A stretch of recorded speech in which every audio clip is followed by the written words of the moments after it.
A record of immortals journey to immortality अर्थात एक नश्वर की अमरता की यात्रा का अभिलेख। अध्याय 2131 से 2140। नमस्कार। आप कहानी में खो जाएं उससे पहले चैनल को सब्सक्राइब करें और नोटिफिकेशन ऑन करें। धन्यवाद। एक नश्वर की अमरता की यात्रा का रिकॉर्ड अध्याय 2131। निजी खदान अध्याय 2131। निजी खदान दोनों के गाड़ी में प्रवेश करने के बाद वायलेट स्पिरिट ने एक निर्देश जारी किया और कोच चालक ने तुरंत काले शैतानी जानवरों को उकसाया जो गाड़ी को गति में खींच रहे थे। आप ऑडियो बुक्स 108 देख रहे हैं। धोखेबाजों से सावधान रहें। उसी समय गाड़ी पर लाल बत्ती चमकी, जिससे पता चला कि एक प्रतिबंध सक्रिय हो गया था और गाड़ी के अंदर हानली ने कहा, वायलेट स्पिरिट, कुछ चीजें हैं जो मैं सीधे लैन यंग से नहीं पूछ सकता, लेकिन मुझे पता है ब्लू वाटरफॉल झील में आपके पास कुछ ताकतें हैं। मैं चाहता हूं कि आप वू यू नाम के एक स्थानीय शैतान आदमी के बारे में कुछ जानकारी प्राप्त करें। मुझे संदेह है कि वह हो सकता है। वायलेट स्पिरिट ने हानली के अनुरोध को सुना और उसके चेहरे पर धीरे धीरे आश्चर्य का संकेत दिखाई दिया। कई घंटों के बाद हान ली उस सराय में लौट आया जिसमें वह रह रहा था। विदेशी शैतानी धातु की अपनी बेतहाशा खरीद के कारण उसने शहर में बहुत ध्यान आकर्षित किया था, लेकिन किसी भी ताकत ने उस पर जासूसी करने के लिए लोगों को भेजने की हिम्मत नहीं की, क्योंकि वे जानते थे कि वह एक देर से स्थानिक टेम्परिंग स्टेज प्राणी था। आखिरकार कम से कम उसी साधना आधार के किसी व्यक्ति को उसकी जासूसी करने के लिए भेजना होगा, और उस क्षमता का कोई भी शक्तिशाली व्यक्ति इस तरह की हरकत करने को तैयार नहीं होगा। अगली सुबह हान ली वू यू के साथ अपनी सहमत बैठक में भाग लेने के लिए एक बार फिर सराय से बाहर निकला। वह मूल रूप से विदेशी शैतानी धातु के भीतर क्रिस्टलीय मोतियों में बहुत रुचि रखते थे, और अब जब धातु संभावित रूप से 5 मौलिक यिन यांग ट्रू लाइट से बंधी हुई थी, तो वह स्वाभाविक रूप से उन पर अपना हाथ पाने के लिए दृढ़ थे। भले ही वू यू द्वारा प्रदान की गई विदेशी शैतानी धातु में आवश्यक रूप से उन रहस्यमय क्रिस्टलीय मोतियों में से कोई भी शामिल न हो, फिर भी इसकी विशाल मात्रा ने हानली को प्रत्याशा से भर दिया। इस प्रकार वह उसी हॉल में पहुंचा जहां वह एक दिन पहले गया था, और परिचित शैतान प्राणियों की एक जोड़ी ने तुरंत उसका उत्साहपूर्वक स्वागत किया। कृपया अंदर आएं, सीनियर हान भाई, वो अंदर आपका इंतजार कर रहे हैं। हान ली ने हॉल में जाने से पहले जवाब में सिर हिलाया, और शैतानी प्राणियों की जोड़ी ने सावधानी से बाहर खड़े होने से पहले तुरंत दरवाजा बंद कर दिया। हॉल के अंदर हान ली का वू यू और उसके अधीनस्थों ने स्वागत किया, और वू यू ने हान ली की ओर आमंत्रित हाथ का इशारा करने से पहले अपने पैरों पर खड़े होकर अपनी प्रसन्नता को छिपाने का कोई प्रयास नहीं किया। आखिरकार आप यहाँ आ गए, भाई हान। मैं काफी समय से इंतजार कर रहा था। मैं तय समय से देर से नहीं आया हूँ, इसलिए आप यहाँ जल्दी आ गए होंगे, साथ ही डाउस्ट हुई। ठीक है, ये काफी बातचीत हो गई, आइए तुरंत लेन देन शुरू करें। मुझे आशा है कि आपकी विदेशी शैतानी धातु संतुष्ट हो सकती है मुझे। हान ली ने बैठते ही सीधे पीछा करना शुरू कर दिया। उनके रूखे व्यवहार से किसी और के मन में नाराजगी पैदा होने की संभावना है, लेकिन वो यू भी लेन देन शुरू करने के लिए बहुत उत्सुक था। इस प्रकार उसने कई बैच जारी करने के लिए एक आस्तीन को हवा में घुमाया, जो सभी आसपास के स्थान में गायब हो गए। उनके चारों ओर तुरंत एक प्रकाश अवरोधक दिखाई दिया, जिसके बाद वू यू ने एक नीले भंडारण कंगन को बुलाने के लिए अपना हाथ पलटा। यहाँ सभी विदेशी शैतानी धातुएं हैं, कृपया ये देखने के लिए उनकी जांच करें कि क्या वे आपके मानकों पर खरे उतरते हैं, भाई हान। फिर उसने बिना किसी हिचकिचाहट के तुरंत स्टोरेज ब्रेसलेट हानली की ओर फेंक दिया। हानली को इससे आश्चर्य हुआ, लेकिन उसे तुरंत यह एहसास हुआ कि वू यू ने संभवतः कुछ रोग निरोधी उपाय स्थापित किए हैं, इसलिए उसे इस बात की चिंता नहीं थी कि हानली विदेशी शैतानी धातु के लिए भुगतान नहीं करेगा। हान ली ने जवाब में सिर हिलाया और भंडारण कंगन पकड़ा, फिर उसमें अपनी आध्यात्मिक भावना डालने से पहले उसे अपने माथे पर दबाया। वू यू केवल चुपचाप देखता रहा, हान ली के फैसले का इंतजार करता रहा। लगभग 15 मिनट बाद हान ली ने अंततः अपनी आंखें खोली, लेकिन उसकी अभिव्यक्ति में किसी भी तरह की भावना नहीं झलक रही थी। ये देखकर वू यू की अभिव्यक्ति थोड़ी कठोर हो गई, लेकिन शुक्र है कि हान ली ने आगे जो कहा उससे उसे काफी राहत मिली। ये वास्तव में विदेशी शैतानी धातु के सभी प्रीमियम टुकड़े हैं। ये वे शैतान पत्थर हैं जो आपने मांगे थे। हान ली ने एक कला भंडारण कंगन बनाते हुए कहा, फिर उसे अपनी कलाई के झटके से वू यू की ओर फेंक दिया। वू यू ये देखकर बहुत खुश हुआ और उसने तुरंत कंगन पकड़ लिया और फिर उसमें अपना आध्यात्मिक भाव भी डाल दिया। कुछ ही क्षणों के बाद उसने भंडारण कंगन से अपनी आध्यात्मिक भावना निकाली, फिर प्रसन्न भाव से उसे दूर रख दिया। फिर उन्होंने हान ली को सलामी देते हुए अपनी मुट्ठी बांधी और कहा, आप अपने वचन के पक्के आदमी हैं, फिलो डाओइस्ट हान, हमारा लेन देन अब पूरा हो गया है। उस स्थिति में मैं छुट्टी ले लूंगा, हान ली ने शांत भाव से अपने पैरों पर खड़े होते हुए कहा। बेशक, मैं प्रतिबंध को तुरंत निष्क्रिय कर दूंगा। वू यू ने उसे रोकने के लिए कोई प्रयास नहीं किया और वह हाथ की मोहर बनाने से पहले भी खड़ा हो गया, जिस पर उनके चारों ओर प्रकाश अवरोध एक धीमी गड़गड़ाहट के बीच बिखर गया। इस प्रकार हान ली हॉल से जाने लगा, लेकिन जैसे ही वह प्रवेश द्वार पर पहुंचा, वह अचानक रुक गया और वापस वू यू की ओर मुड़ गया। साथी दाववादी वू यू, क्या आप मुझे बताना चाहेंगे कि आपने यह विदेशी शैतानी धातु कहां से प्राप्त की? मैं आपको इस जानकारी के लिए अभी दिए गए शैतान पत्थरों का 1/3 अतिरिक्त देने को तैयार हूँ। ये सुनकर वू यू का दिल हिल गया और उसकी अभिव्यक्ति कई बार बदली, लेकिन उसने तुरंत कोई प्रतिक्रिया नहीं दी। इस बीच उसके सभी शैतान मातहतों के चेहरों पर लालच के भाव आ गए। एक लंबे चिंतनशील विराम के बाद वू यू ने प्रस्ताव स्वीकार करने की आवेगपूर्ण इच्छा को दबा दिया और उदास तरीके से अपना सिर हिला दिया। मैं इस प्रस्ताव की सराहना करता हूँ, लेकिन दुर्भाग्य से ये कुछ ऐसा नहीं है जो मैं आपको बता सकूं, इसलिए मुझे आपको अस्वीकार करना होगा। अच्छा, ऐसा है। हान ली ने प्रस्थान करने से पहले वू यू को एक अंतिम सार्थक नजर दी। वू यू चिंता से थोड़ी भौहें सिकोड़कर वहीं खड़ा रहा। भले ही हान ली ने अभी कुछ नहीं कहा था, लेकिन उसकी आंखों में वू यू को एक अवर्णनीय पूर्वाभास का एहसास हुआ। भाई, अगर वह जानना चाहता है कि हमें यह विदेशी शैतानी धातु कहां से मिली, तो हम उसे अपनी निजी खदान का स्थान क्यों नहीं बताते? हम वैसे भी ये शहर छोड़ रहे हैं, इसलिए अगर वह इस मामले की जांच करना चाहता है तो भी, इससे पहले कि उसे कुछ भी पता चले, हम बहुत पहले ही जा चुके होंगे। हम यहाँ भारी मात्रा में शैतान पत्थरों को खो रहे हैं। एक शैतान औरत ने आग्रह किया। यह इतना आसान नहीं है। हमें इस आदमी के बारे में कोई जानकारी नहीं है, वो वास्तव में इस शहर से नहीं है, लेकिन अगर हम उसे निजी खदान के स्थान का खुलासा करते हैं, तो वह हमें शहर की शक्तियों के सामने उजागर कर सकता है। ठीक है, अब जब हमें शैतान के पत्थर मिल गए हैं, तो आइए अलग हो जाएं और तुरंत ब्लू वाटरफॉल सिटी छोड़ दें। एक बार जब हम शहर से बाहर निकले, तो इस क्षेत्र को उन मार्गों पर छोड़ दें जिनकी हमने पहले से योजना बनाई थी। एक बार जब हम पूरी तरह से सुरक्षित हो जाएंगे, तो हम फिर से एकजुट हो जाएंगे लॉन्क्लिफ सिटी में, वू यू ने अडिग तरीके से कहा। उनके अधीनस्थों ने स्वाभाविक रूप से कोई विरोध करने का साहस नहीं किया और उन सभी ने सकारात्मक प्रतिक्रियाएं दी। इस समय हान ली पहले से ही एक जानवर द्वारा खींची गई गाड़ी में सड़क पर दौड़ रहा था।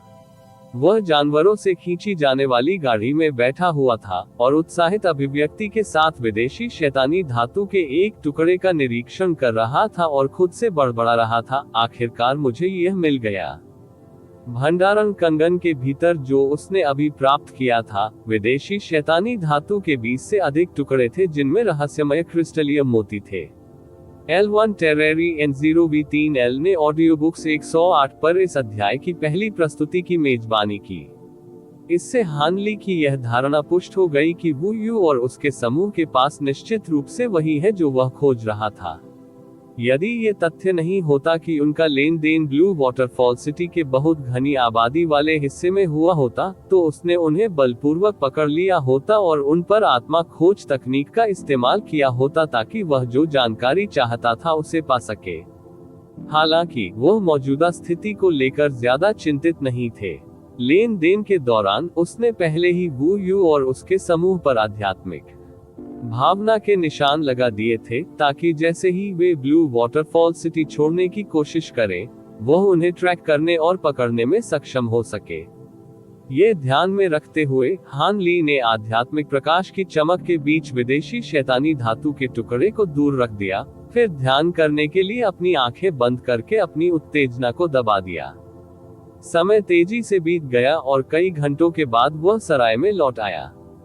एक बार जब वह गाड़ी से बाहर निकला तो उसका स्वागत एक परिचित काले कवच वाले शैतानी प्राणी को देखकर हुआ, और शैतानी प्राणी को पार करने और सराय में प्रवेश करने से पहले उसकी अभिव्यक्ति थोड़ी बदल गई। इस बीच हान ली को देखकर शैतान के चेहरे पर प्रसन्नता का भाव दिखाई दिया और वह सम्मानजनक तरीके से हान ली के पीछे पीछे सराय में चला गया। कुछ क्षण बाद काले कवच वाला शैतान प्राणी एक एकांत कमरे के अंदर सम्मानजनक तरीके से हान ली को एक नीला पत्थर का टुकड़ा सौंपा। हान ली ने पत्थर के टुकड़े को अपने माथे पर दबाने से पहले उसकी सामग्री का निरीक्षण करने के लिए स्वीकार किया, जिस पर उसकी आंखें थोड़ी संकीर्ण होने लगी। अंत में हान ली ने अपने माथे से पत्थर का टुकड़ा हटाया, फिर अपने हाथों को रगड़कर उसे पाउडर में बदल दिया और कहा, ठीक है, मैंने अब सब कुछ देख लिया है, वापस जाओ और अपनी मालकिन को बताओ कि मैं उससे बहुत खुश हूँ। काम। हाँ सीनियर, मैं अब विदा लूंगा। काले बख्तरबंद शैतान ने कमरे से बाहर निकलने से पहले आदरपूर्वक सिर झुकाते हुए कहा। उनके जाने के बाद हान ली के चेहरे पर एक ठंडा भाव दिखाई दिया और वह खुद से बुदबुदाया, हे, तो उसने गुप्त रूप से एक निजी खदान का निर्माण किया, है ना?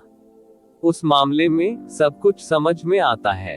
एक नश्वर की अमरता की यात्रा का रिकॉर्ड अध्याय 2132, समाचार अध्याय 2132, समाचार काले बख्तरबंद शैतान को वायलेट आत्मा द्वारा भेजा गया था। आप ऑडियो बुक्स 108 देख रहे हैं। धोखेबाजों से सावधान रहें। पवित्र पूर्वज लियू जी के शिष्यों में से एक के रूप में उनकी स्थिति के कारण ब्लू वाटरफॉल झील में उनका काफी प्रभाव था और वह कई अधीनस्थों को बुला सकती थी। इस प्रकार उसके लिए स्थानिक टेम्परिंग चरण की उत्पत्ति की जांच करना स्वाभाविक रूप से एक सरल कार्य था। एक दिन से भी कम समय में वायलेट स्पिरिट ने उसकी पहचान कर ली और उसकी निजी खदान के बारे में सारी जानकारी एकत्र कर ली। वास्तव में ब्लू वाटरफॉल झील में गुप्त रूप से निजी खदानों की खुदाई होते देखना कोई असामान्य बात नहीं थी। वू यू और उसके समूह की निजी खदान को कम कैलिबर की खदान पर खोला गया था और वह एक लेट स्पेशियल टेम्परिंग स्टेज प्राणी था, इसलिए भले ही अन्य शक्तियों को इसके बारे में पता था, उन्होंने इसमें कदम नहीं रखा। हान ली ने मन ही मन सोचा, कम गुणवत्ता वाली खदान से इतनी अधिक प्रीमियम विदेशी शैतानी धातु का खनन कैसे किया जा सकता है? इसमें कुछ छिपी हुई परिस्थितियां शामिल होंगी। इसे ध्यान में रखते हुए उसने अब और संकोच नहीं किया और वू यू और अन्य लोगों पर छोड़े गए आध्यात्मिक इंद्रियों के निशान को सक्रिय करने के लिए अपनी आंखें बंद करते हुए एक हाथ की मुहर बनाई। उसकी वर्तमान डरावनी शक्तियों के साथ वे स्वाभाविक रूप से यह महसूस करने में पूरी तरह से असमर्थ थे कि उसने क्या किया है। इसके तुरंत बाद हान ली के चेहरे पर एक अजीब सा भाव दिखाई दिया। वह समझ सकता था कि वू यू का अधिकांश समूह पहले ही ब्लू वाटरफॉल सिटी छोड़ चुका था, लेकिन वहां दो आध्यात्मिक भावना के निशान थे जो केवल कई किलोमीटर दूर थे और धीरे धीरे उसके पास आ रहे थे। ये देखकर हान ली स्वाभाविक रूप से काफी आश्चर्यचकित हुए और उन्होंने अपनी आध्यात्मिक भावना को अपने कमरे से बाहर उस दिशा में जारी किया जहां दोनों निशान स्थित थे। कुछ क्षण बाद हान ली आने वाली जोड़ी को एक शैतान आदमी और एक शैतान महिला के रूप में पहचानने में सक्षम हो गया। पुरुष 30 के आसपास का लग रहा था, जबकि महिला 20 के आसपास की लग रही थी, और वे युगल प्रतीत हो रहे थे। हान ली की आध्यात्मिक समझ के माध्यम से वह देख सकता था कि वे अभी अभी एक जानवर द्वारा खींची गई गाड़ी से निकले थे और एक संक्षिप्त चर्चा के बाद वे पैदल ही उस सराय की ओर बढ़े जहां हान ली रह रहा था। थोड़ी देर के चिंतन के बाद हान ली ने तुरंत अनुमान लगाया कि यह शैतान जोड़ा ऐसा क्यों कर रहा था और उसने पता लगाया कि वे संभवतः उसे देखने के लिए यहाँ आए थे। इस प्रकार वह मुस्कुराया। और अपने कमरे में इंतजार करने से पहले अपनी आध्यात्मिक समझ वापस ले ली। निश्चित रूप से कुछ ही समय बाद जिस कमरे में वह रह रहा था, उसके बाहर 2 आध्यात्मिक इंद्रियों के निशान दिखाई दिए। हालांकि वे दोनों काफी झिझक रहे थे और इस बात को लेकर असमंजस में थे कि आगे कैसे बढ़ना है। हान ली की भौहें थोड़ी सी सिकुड़ गईं और उसके होंठ कई बार हल्के हल्के कांपने लगे। अगले ही पल अचानक उसकी आवाज शैतान जोड़े के कानों में पड़ी। जब आप पहले से ही यहाँ हैं, तो आप अंदर क्यों नहीं आते? ये सुनकर जोड़े के हाव भाव थोड़े बदल गए और उन्होंने एक दूसरे पर नजर डाली, जिसके बाद शैतान आदमी ने अपने दांत पीस लिए और कहा, चलो चले। सीनियर हान ने पहले ही हमें पहचान लिया है, इसलिए पीछे मुड़कर देखने का कोई रास्ता नहीं है। शैतान औरत ने थोड़ी झिझक के बाद व्यंग्य भरी मुस्कान के साथ सिर हिलाया और इस तरह वे दोनों कमरे में दाखिल हो गए। एक छोटे से हॉल को देखकर उनका तुरंत स्वागत किया गया और हान ली उदासीन भाव से उनका मूल्यांकन करते हुए हॉल के अंदर एक कुर्सी पर बैठे थे। हम सीनियर हान को अपना सम्मान देते हैं। शैतान जोड़ा तेजी से एक सुर में हान ली की ओर झुका। औपचारिकताओं की कोई जरूरत नहीं है। तुम दोनों मेरे पीछे यहाँ क्यों आए हो? क्या कुछ ऐसा है जो तुम चाहते हो मेरे साथ चर्चा करने के लिए? हान ली ने पूछा। आपका ज्ञान वास्तव में बेजोड़ है वरिष्ठ, हमारे पास वास्तव में कुछ है जो हम आपको बताना चाहते हैं, शैतान आदमी ने हल्की मुस्कान के साथ कहा। हान ली ने संकेत दिया, तो फिर आगे बढ़ें, मेरे पास देखने के लिए बहुत सी चीजें हैं, इसलिए मेरे पास बर्बाद करने के लिए ज्यादा समय नहीं है। ये सुनकर शैतान जोड़े ने एक और नजर डाली, जिसके बाद शैतान आदमी ने साहस जुटाया और कहा, वरिष्ठ हान, क्या आपका पिछला प्रस्ताव अभी भी कायम है? पिछला प्रस्ताव? ओह, आप उस बारे में बात कर रहे हैं जो मैंने जाने से पहले वो यू से कहा था, ठीक है। निश्चित रूप से ऐसा होता है। क्या आप दोनों मुझे जानकारी का खुलासा करने में रुचि रखते हैं? हान ली ने शांत भाव से पूछा। हम वास्तव में उस विशिष्ट क्षेत्र के बारे में वुयू से अधिक जानते हैं जहां विदेशी शैतानी धातु का खनन किया गया था, क्योंकि जब विदेशी शैतानी धातु के इस बैच की खुदाई की गई थी तो हम व्यक्तिगत रूप से वहां थे। यदि आप वादा किए गए शैतान पत्थरों को जारी करने के इच्छुक हैं, हमें आपको ये जानकारी बताने में हमें बहुत खुशी होगी, सीनियर, शैतान आदमी ने उत्साहित होकर उत्तर दिया। वो तुम नहीं जानते कि तुम यहाँ आए हो, है ना? हान ली ने सीधा जवाब देने के बजाय पूछा। वास्तव में ऐसा नहीं है कि हम वुयू की पीठ पीछे ऐसा करना चाहते थे। वुयू ही वह व्यक्ति था जिसने सबसे पहले हमारे साथ अन्याय किया था। जब विदेशी शैतानी धातु के बैच की खुदाई की गई तो हम खदान में कार्यवाही की निगरानी कर रहे थे, इसलिए वे योजना बना रहे थे अगर हम पकड़े गए तो सब कुछ हमारे सिर पर डाल देंगे। वे चाहते हैं कि हम उनका बलि का बकरा बने, और अगर हमने संयोग से उन्हें इस बारे में चर्चा करते हुए नहीं सुना होता तो हम अभी भी पूरी तरह से अंधेरे में होते। इसके अलावा वो आप हमारे साथ शैतान के पत्थरों का केवल एक बहुत छोटा सा हिस्सा विभाजित करने जा रहे हैं, और इतना बड़ा जोखिम लेने के बाद हम स्वाभाविक रूप से इसके लिए तैयार नहीं हैं, शैतान आदमी ने क्रोधित तरीके से कहा। मुझे इसकी परवाह नहीं है कि आपके और वुयू के बीच क्या होता है। जब तक आप मुझे संतोषजनक जानकारी प्रदान करते हैं, मैं आपको उतने शैतान पत्थर दूंगा जितना मैंने पहले वादा किया था, हान ली ने भावहीन तरीके से कहा। धन्यवाद वरिष्ठ, मुझे यकीन है कि हमारे पास जो जानकारी है वो आपको संतुष्ट करेगी, शैतान आदमी ने तुरंत उत्साहित होकर उत्तर दिया। इस अध्याय की पहली रिलीज N0V3L_B1N पर हुई। ठीक है, फिर आगे बढ़ो, हान ली ने संकेत दिया। विदेशी शैतानी धातु के इस बैच की खुदाई हमारे द्वारा खोली गई पहली निजी खदान से की गई थी, और इसकी खोज मैंने और मेरे दाव साथी ने की थी। हालांकि ये खदान के सबसे गहरे हिस्से में एक अत्यंत एकांत क्षेत्र में पाया गया था, इसलिए बिना किसी उचित प्रबंध के मार्गदर्शन उस क्षेत्र के प्रवेश द्वार को ढूंढना बहुत मुश्किल है। लगभग 100 वर्षों तक खदान चलाने के बाद ही हम इस पर पहुंचे। सटीक स्थान है।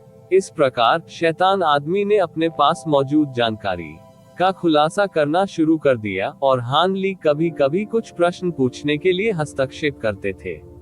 शैतान जोड़े द्वारा उसके सभी सवालों का जवाब दिए जाने के बाद हान ली ने प्रसन्न भाव से सिर हिलाया और कहा, आपने मुझे जो जानकारी प्रदान की है वह मुझे बहुत परेशानी से बचाएगी, इसलिए मैं आपको शैतान जारी करूंगा पत्थर जिनका मैंने वादा किया था। हालांकि अगर मुझे पता चला कि आपने मुझे जो जानकारी प्रदान की है वह झूठी है, तो आप शैतान पत्थर खर्च करने के लिए जीवित नहीं रहेंगे। क्या ऐसा कुछ है जो आप जोड़ना चाहेंगे? हान ली ने ठंडे स्वर में कहा और उसके हाथ में शैतान पत्थरों से भरा एक लाल भंडारण कंगन दिखाई दिया। निश्चिंत रहें सीनियर, हम आपसे झूठ बोलने की हिम्मत नहीं करेंगे। शैतान आदमी ने हान ली के हाथ में रखे स्टोरेज ब्रेसलेट पर नजर डालते हुए उसकी आंखों में लालसा के संकेत के साथ एक प्यारी सी मुस्कान के साथ कहा, हे मुझे निश्चित रूप से ऐसी आशा है। ठीक है, अब आप जा सकते हैं। हान ली ने कलाई को झटका देते हुए भंडारण कंगन को जोड़े की ओर उछालते हुए कहा। शैतान आदमी ने कंगन पकड़ा और तुरंत उसमें अपना आध्यात्मिक भाव डाल दिया। ये पता चलने पर कि यह शैतान के पत्थरों से भरा हुआ है, उसने तुरंत महिला के साथ कमरे से बाहर जाने से पहले खुशी से झूमते हुए कहा, धन्यवाद वरिष्ठ, अब हम आपका और अधिक समय नहीं लेंगे। उसके बाद दंपति सराय के पास एक एकांत गली में पहुंचे और महिला ने पूछा, क्या सीनियर हान ने हमें शैतान के पत्थरों की वादा की गई संख्या दी थी? मैंने इसकी पूरी तरह से जांच नहीं की, लेकिन ये सही मात्रा में होना चाहिए। वह कितना उदार था, ये देखते हुए मुझे यकीन है कि वह इस तरह से हमें बेवकूफ बनाने की कोशिश नहीं करेगा। मैंने नहीं सोचा था कि वह ऐसा करेगा। शैतान के पत्थरों पर इतनी आसानी से काबू पा लिया। ऐसा लगता है कि हमें अब तैयार किए गए तुरुप के पत्तों का उपयोग नहीं करना पड़ेगा। शैतान आदमी ने उत्तर दिया उत्साहित अभिव्यक्ति। ये सुनकर महिला बहुत खुश हुई, लेकिन फिर उसके चेहरे पर एक सतर्क भाव दिखाई दिया। हम आगे क्या करें? क्या हम ब्लू वाटरफॉल झील को उस मार्ग के अनुसार छोड़ेंगे जो वो आपने योजना बनाई थी? हम निश्चित रूप से अब ब्लू वाटरफॉल झील में नहीं रह सकते हैं, लेकिन हम वो यू द्वारा निर्धारित मार्ग भी नहीं ले सकते हैं। हमें दूसरी दिशा में जाना होगा। इन शैतान पत्थरों के साथ हम ऐसा नहीं कर पाएंगे, उसे अब नौकरों के रूप में चूसना। शैतान आदमी ने तुरंत उत्तर दिया, इस मामले पर पहले से ही स्पष्ट रूप से विचार कर लिया था। ठीक है, आप जैसा कहेंगे हम वैसा ही करेंगे। महिला थोड़ी झिझक के बाद सहमत हो गई। इस प्रकार उन दोनों ने निकटतम शहर के द्वार की ओर जाने से पहले एक जानवर द्वारा खींची गई गाड़ी का स्वागत किया। इस बीच हान ली अभी भी अपनी कुर्सी पर बैठा हुआ था और उस जानकारी पर विचार कर रहा था जो उसे अभी मिली थी। जब वह शैतान आदमी की कहानी सुन रहा था, तो उसने एक बहुत ही सूक्ष्म प्रकार की गुप्त तकनीक का खुलासा किया था। ये गुप्त तकनीक आत्मा खोज तकनीक जितनी प्रभावी नहीं थी, लेकिन ये निर्धारित करने के लिए बहुत शक्तिशाली थी कि कोई व्यक्ति सच कह रहा है या नहीं। अन्यथा उसके सतर्क स्वभाव के कारण ऐसा कोई रास्ता नहीं था कि वह इतनी आसानी से शैतान को पत्थर सौंप देता। जब तक शैतान आदमी ने उसे जो जानकारी दी थी वह सच्ची थी, उसे इसकी परवाह नहीं थी कि कुछ विवरण छुपाए गए थे।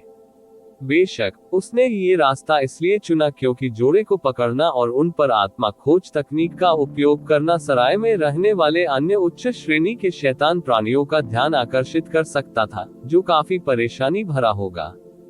थोड़ी देर तक स्थिति पर विचार करने के बाद हान ली अचानक अपने पैरों पर खड़ा हो गया और खुद से बुदबुदाया, ऐसा ही हो, समय बहुत महत्वपूर्ण है, इसलिए मैं उसे अभी जाने दूंगा और निजी खदान का दौरा करने दूंगा।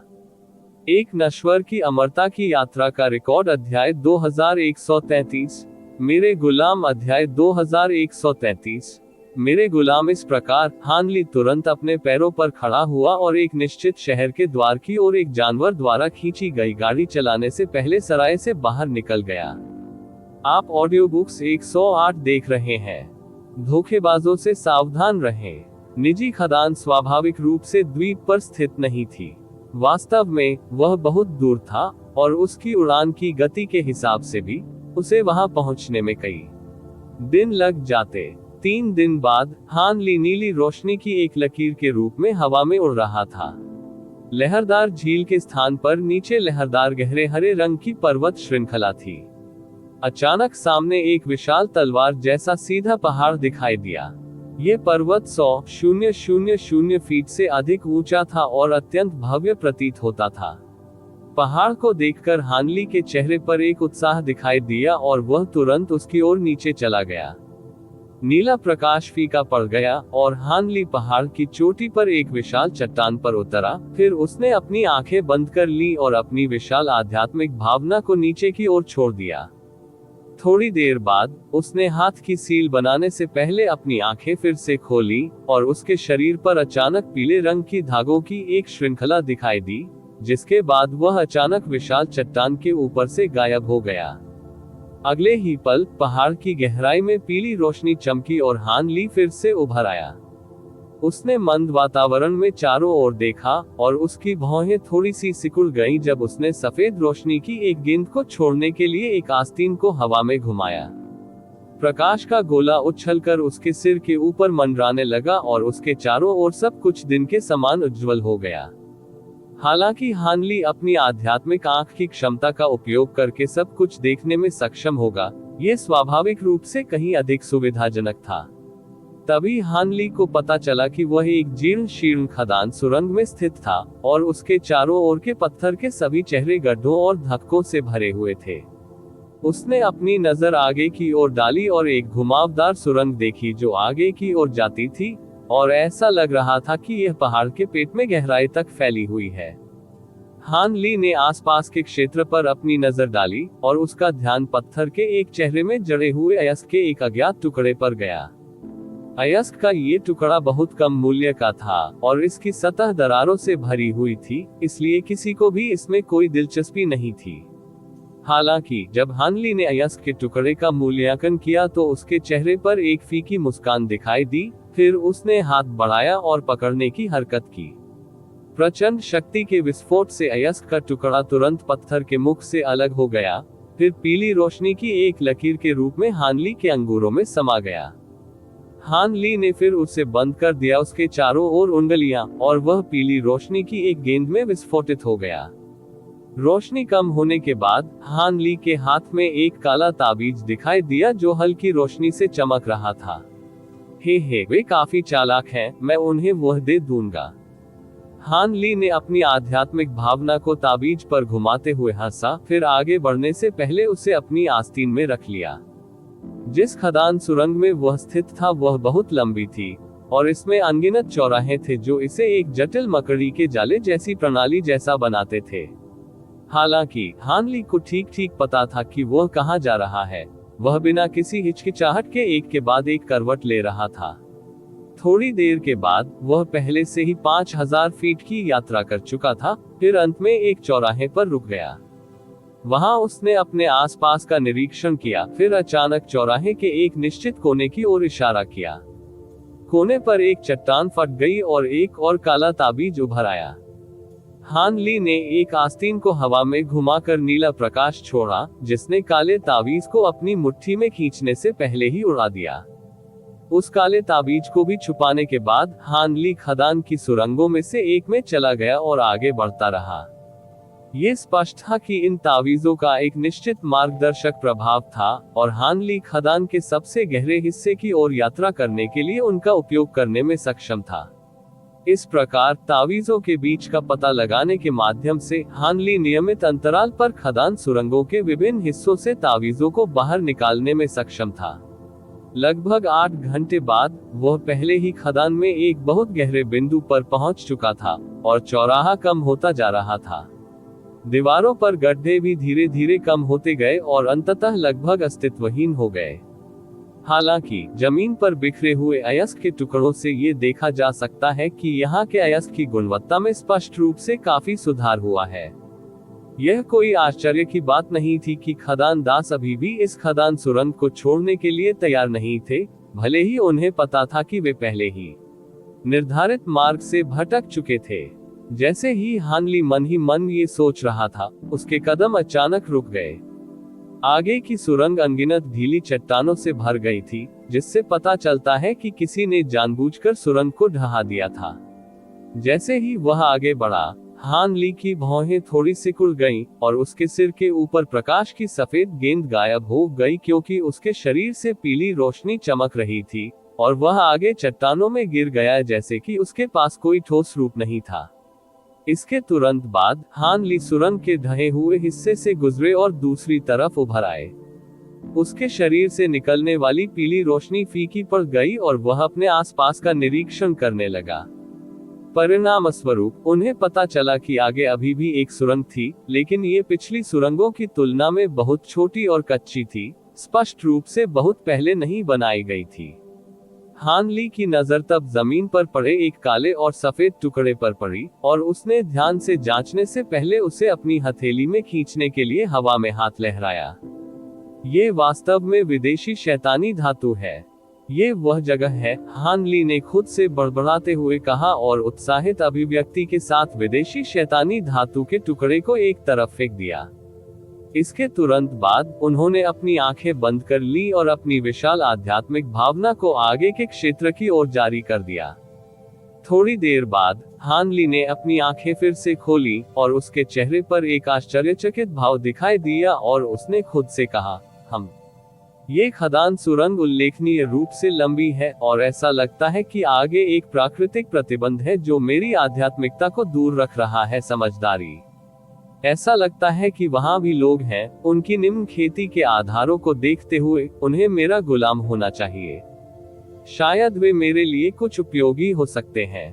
इसके बाद वह आगे की ओर अंधेरी सुरंग में चला गया।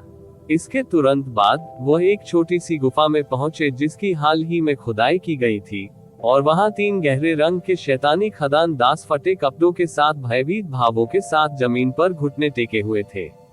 इन तीनों खदान दासों के सिर पर एक एक जोड़ी सींग थे, और यह स्पष्ट था कि वे एक ही जाति के थे। तो आप कह रहे हैं कि आप तीनों के अलावा बाकी सभी का वध कर दिया गया है? हान ली ने शांत भाव से पूछा। खदान के गुलामों में से एक ने कांपते हुए और जल्दी से उत्तर दिया, हाँ वरिष्ठ। हम काफी सतर्क थे और यहाँ छिपने के लिए पहले से ही समूह से खुद को अलग कर लिया था, अन्यथा हम भी संभवतः मर जाते। मुझे लगता है कि यह केवल अपेक्षित है कि वे आपको चुप कराने की कोशिश करेंगे। मैं मान रहा हूं कि यहाँ मौजूद सभी विदेशी शैतानी धातु का खनन आपके और आपके साथी खदान दासों द्वारा किया गया था, है ना? हान ली ने पूछा। खदान के गुलामों को नहीं पता था कि हान ली यह सवाल क्यों पूछ रहे थे, लेकिन वे केवल जवाब दे सके, ये सही है वरिष्ठ। ठीक है, मेरे कुछ प्रश्न हैं। यदि आप संतोषजनक उत्तर दे सके तो मैं आपको बचा सकता हूँ, अन्यथा आप अंततः इस ध्वस्त खदान सुरंग में भूख से मर जाएंगे। हान ली ने कहा, जब तक आप हमें बचाना चाहते हैं, हम आपको वह सब कुछ बताना सुनिश्चित करेंगे जो हम जानते हैं वरिष्ठ। खदान के गुलामों में से एक ने तुरंत उत्तर दिया, और उसके 2 साथी भी ये सुनकर बहुत खुश हुए। सबसे पहले, आपने विदेशी शैतानी धातु की खोज कब की, और क्या खनन प्रक्रिया में कुछ असामान्य था? हान ली ने पूछा। इस अध्याय की शुरुआत की उत्पत्ति का पता NO12B इनसे लगाया जा सकता है। हमने 2 महीने पहले यहाँ विदेशी शैतानी धातु की खोज की थी। उस समय हम में से 100 से अधिक लोग थे, लेकिन यहाँ की मिट्टी लोहे जितनी कठोर थी, इसलिए हमें विदेशी शैतानी धातु का खनन करने में बहुत लंबा समय लगा। यह क्षेत्र, जहाँ तक खनन प्रक्रिया की बात है, अंत में कुछ हुआ था। हमारे कुछ साथी खुदाई करते समय अचानक जमीन पर गिर गए और सबकी आंखों के सामने धूल में मिल गए। उसकी आंखें, क्या ऐसा कुछ था? हान ली ने अपनी भौहें ऊपर उठाई और पास की जमीन पर एक काली चट्टान की ओर उंगली उठाई। हरी रोशनी की चमक के बीच उसकी उंगलियों से एक हरा धागा निकला, जो तुरंत चट्टान को छेदता हुआ वापस उसकी ओर उड़ गया। अगले ही पल में चट्टान भूरे पाउडर के ढेर में बदल गई। ये देखकर 3 खदान दास भयभीत हो गए और बीच में से एक चिल्लाया, हमारे उन साथियों के साथ बिल्कुल यही हुआ था। हान ली ने पूछने से पहले जवाब में सिर हिलाया, क्या आपके पर्यवेक्षकों ने घटना के बाद जांच के लिए किसी को नहीं भेजा? कोई वास्तव में जांच करने आया था, लेकिन उन्हें वहां कुछ भी असामान्य नहीं मिला, और घटना के बाद वहां खनन करने वाले लोगों को कुछ नहीं हुआ।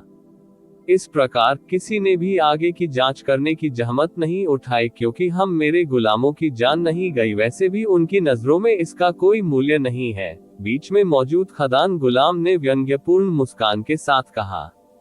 तो असामान्य घटना रुकने से पहले केवल एक बार हुई थी। ये काफी दिलचस्प है। उन साइटों को इंगित करें जहां घटनाएं बाद में मेरे सामने आई, हानली ने निर्देश दिया। हाँ वरिष्ठ, आपकी सहायता करना हमारे लिए सम्मान की बात है वरिष्ठ। 3 खदान दासों ने स्वाभाविक रूप से आपत्ति करने की हिम्मत नहीं की, और उन सभी ने सम्मानजनक उत्तर दिए। ठीक है, मेरा एक अंतिम प्रश्न है, मुझे बताएं कि क्या इस क्षेत्र में वास्तव में विदेशी शैतानी धातु का खनन किया गया है? हानली ने गंभीर अभिव्यक्ति के साथ कहा। एक नश्वर की अमरता की यात्रा का रिकॉर्ड अध्याय 2134, चुंबकीय प्रकाश जानवर अध्याय 2134, चुंबकीय प्रकाश जानवर। हानली का प्रश्न स्पष्ट रूप से 3 खदान दासों के लिए काफी आश्चर्यचकित करने वाला था, और शेष 2 खदान दासों की नजरें फिर से मध्य खदान दास पर टिकने से पहले उन्होंने एक दूसरे पर नजरें डाली। आप ऑडियो बुक्स 108 देख रहे हैं। धोखेबाजों से सावधान रहें। खदान दास की अभिव्यक्ति कई बार बदली, और वह जानता था कि वह अब उनके रहस्य को छिपा नहीं पाएगा। इस प्रकार जवाब देते समय उनके चेहरे पर एक व्यंग्यपूर्ण मुस्कान दिखाई दी।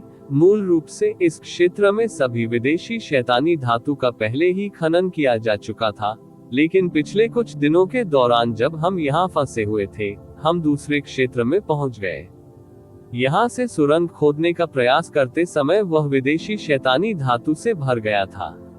हालांकि हम तीनों अकेले स्वाभाविक रूप से इस क्षेत्र में खनन करने में सक्षम नहीं थे, इसलिए हम इसे अभी केवल मिट्टी और चट्टानों से ही सील कर सकते हैं। यदि आप रुचि रखते हैं तो हम आपको इसे दिखाने के लिए ले जा सकते हैं। मैं समझ गया। मैं मान रहा हूं कि वू और अन्य लोगों को या तो इसके बारे में पता नहीं था, या उन्होंने अब और देरी करने की हिम्मत नहीं की और क्षेत्र को छोड़ने का फैसला किया। किसी भी मामले में मुझे इससे फायदा होगा। सबसे पहले मुझे दिखाओ कि घटनाएं कहां घटी थी, हानली ने निर्देश दिया। हाँ वरिष्ठ। बीच में मौजूद खदान दास को यह अनुरोध कुछ अजीब लगा, लेकिन स्वाभाविक रूप से उसने कोई विरोध करने की हिम्मत नहीं की। इस प्रकार 3 खदान दास आगे बढ़ने से पहले असहज तरीके से अपने पैरों पर खड़े हो गए। लगभग 1 घंटे बाद हानली को घटना स्थल दिखाए गए, साथ ही नया क्षेत्र भी दिखाया गया, वह खदान जिसे 3 खदान दासों ने खोजा था। आपकी जानकारी बहुत उपयोगी साबित हुई है, इसलिए मैं आपको एक रास्ता बताऊंगा, हानली ने प्रसन्न भाव से कहा और हवा में एक आस्तीन घुमाकर विशाल नीला प्रकाश छोड़ा। 3 खदान दासों की आंखों के सामने नीली रोशनी चमक उठी और उनका परिवेश अचानक बदल गया, जिसके बाद उन्होंने खुद को खदान सुरंग के ढहे हुए हिस्से के सामने फिर से पाया। उसके बाद उनके बगल में स्थानिक उतार चढ़ाव शुरू हो गया और हानली पास में उभरे। ये देखकर तीनों खदान दास बहुत खुश और डरे हुए थे, क्योंकि उन्हें नहीं पता था कि हानली अपना वादा निभाएगा या नहीं। हानली ने उन तीनों पर कोई ध्यान नहीं दिया और आगे रुकावट की ओर हाथ बढ़ाने से पहले उसने एक हाथ उठाया। अगले ही पल उसकी हथेली से सुनहरी रोशनी की एक गेंद निकली, फिर हवा के माध्यम से बाहर निकलने वाले चमकदार खंभे में बदल गई। जैसे ही क्षेत्र में चिलचिलाती हवा का झोंका आया, एक धीमी गड़गड़ाहट की आवाज आई और लगभग 10 फीट व्यास वाली एक सुरंग ढीली चट्टानों के विशाल ढेर में जा गिरी। सुरंग का किनारा लाल गर्म था, लेकिन फिर जल्दी ही ठंडा हो गया और फिर से काला हो गया। आप इस सुरंग के माध्यम से इस जगह से बाहर निकल सकते हैं, हानली ने क्रोधित तरीके से मौके पर गायब होने से पहले 3 खदान दासों से कहा। ये देखकर खदान दास बहुत खुश हुए और उन सभी ने उस स्थान की ओर सम्मानपूर्वक सिर झुकाया जहां हानली एक के बाद एक सुरंग में प्रवेश करने से पहले गायब हो गया था। सुरंग का किनारा अभी भी बहुत गर्म था, लेकिन उन तीनों ने अपने दांत पीस लिए और इसकी परवाह किए बिना आगे बढ़ गए। इस बिंदु पर हान ली पहले ही घटना स्थल पर लौट आया था और उसने पास के मैदान से हरी क्यूई के कई टुकड़े निकाले थे। उसके बाद उसने छिपी हुई खदान सुरंग पर दोबारा पहुंचने से पहले हरी क्यूई को सावधानीपूर्वक एक छोटी शीशी में संग्रहित किया। हरी क्यूई स्वाभाविक रूप से बेलफुल यिन क्यूई थी, लेकिन जिन खदान दासों ने इसके मेजबान के रूप में काम किया था वे सभी मारे गए थे, इसलिए बेलफुल यिन क्यूई ने खुद को फिर से भूमिगत छिपा लिया और किसी और खदान दास को नुकसान नहीं पहुंचाया। शुक्र है वू यू और अन्य लोग विदेशी शैतानी धातु के खनन पर इतने अधिक केंद्रित थे कि उन्होंने इस जगह की सावधानीपूर्वक जांच नहीं की। अन्यथा अगर उन्होंने यहाँ बेलफुल यिन क्यूई की खोज की होती तो शायद कहानी में एक और मोड़ आ जाता। जहाँ तक इस नई खदान सुरंग की बात है, ये वास्तव में मूल खदान सुरंग से केवल 100 फीट की दूरी पर स्थित थी। उन स्थानों के अनुसार जहाँ बेलफुल यिन क्यूई का रिसाव हुआ था, हान ली ने निष्कर्ष निकाला था कि यदि यहाँ कोई 5 मौलिक यिन यांग ट्रू लाइट पाई जाती है तो यह संभवतः इस नई खदान सुरंग के नीचे होगी। इस प्रकार वह 3 खदान दासों को बर्खास्त करने के बाद तुरंत इस सुरंग में लौट आया, फिर हवा में एक आस्तीन घुमाकर नीला प्रकाश की लगभग 1 दर्जन गेंदों को छोड़ दिया।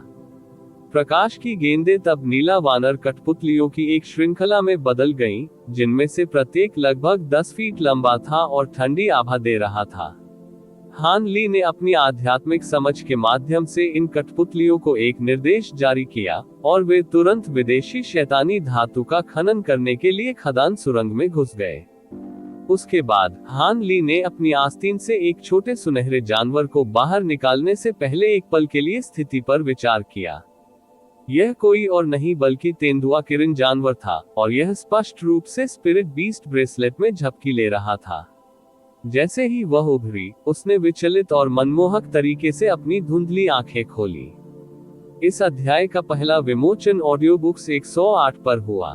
हान ली इससे काफी खुश हुए और उन्होंने निर्देश दिया, नजर रखें और किसी भी बाहरी व्यक्ति को यहाँ न आने दें। इसके बाद उसके शरीर से पीली रोशनी चमकी और वह सीधे जमीन में धंस गया। तभी तेंदुए किरण जानवर को स्थिति पूरी तरह से समझ में आ गई और वह तुरंत अपने पैरों पर खड़ा हो गया और नीला वानर कठपुतलियों की निगरानी भी करने लगा। सभी नीला वानर कठपुतलियों के पास कोर फॉर्मेशन स्टेज शक्ति थी, जिससे वे कठोर मिट्टी को आसानी से फाड़कर उसमें दबे हुए विदेशी शैतानी धातु के टुकड़ों को निकाल सकते थे। इस सुरंग को पूरी तरह से खोदने में लगभग 100 से अधिक खदान दासों को 1 महीने का समय लगा होगा, लेकिन कठपुतलियां 6 घंटे से भी कम समय में ऐसा करने में सक्षम थीं। इस प्रकार तेंदुए किरण जानवर ने नीला वानर कठपुतलियों के साथ मौके पर इंतजार करने से पहले सभी विदेशी शैतानी धातु को एक भंडारण कंगन में एकत्र किया। लगभग 2 घंटे बाद तेंदुआ किरण जानवर बहुत अधीर हो रहा था और जैसे ही वह टहलने की योजना बना रहा था, पूरी खदान सुरंग अचानक हिंसक रूप से कांपने लगी। पत्थर की दीवारों से अनगिनत चट्टानों के टुकड़े नीचे लुढ़क रहे थे और ऐसा लग रहा था मानो सुरंग किसी भी क्षण ढहने वाली हो। तेंदुआ किरण जानवर ये देखकर थोड़ा लड़खड़ाया और तुरंत हवा में उछलकर कई टुकड़ों में बंट गया।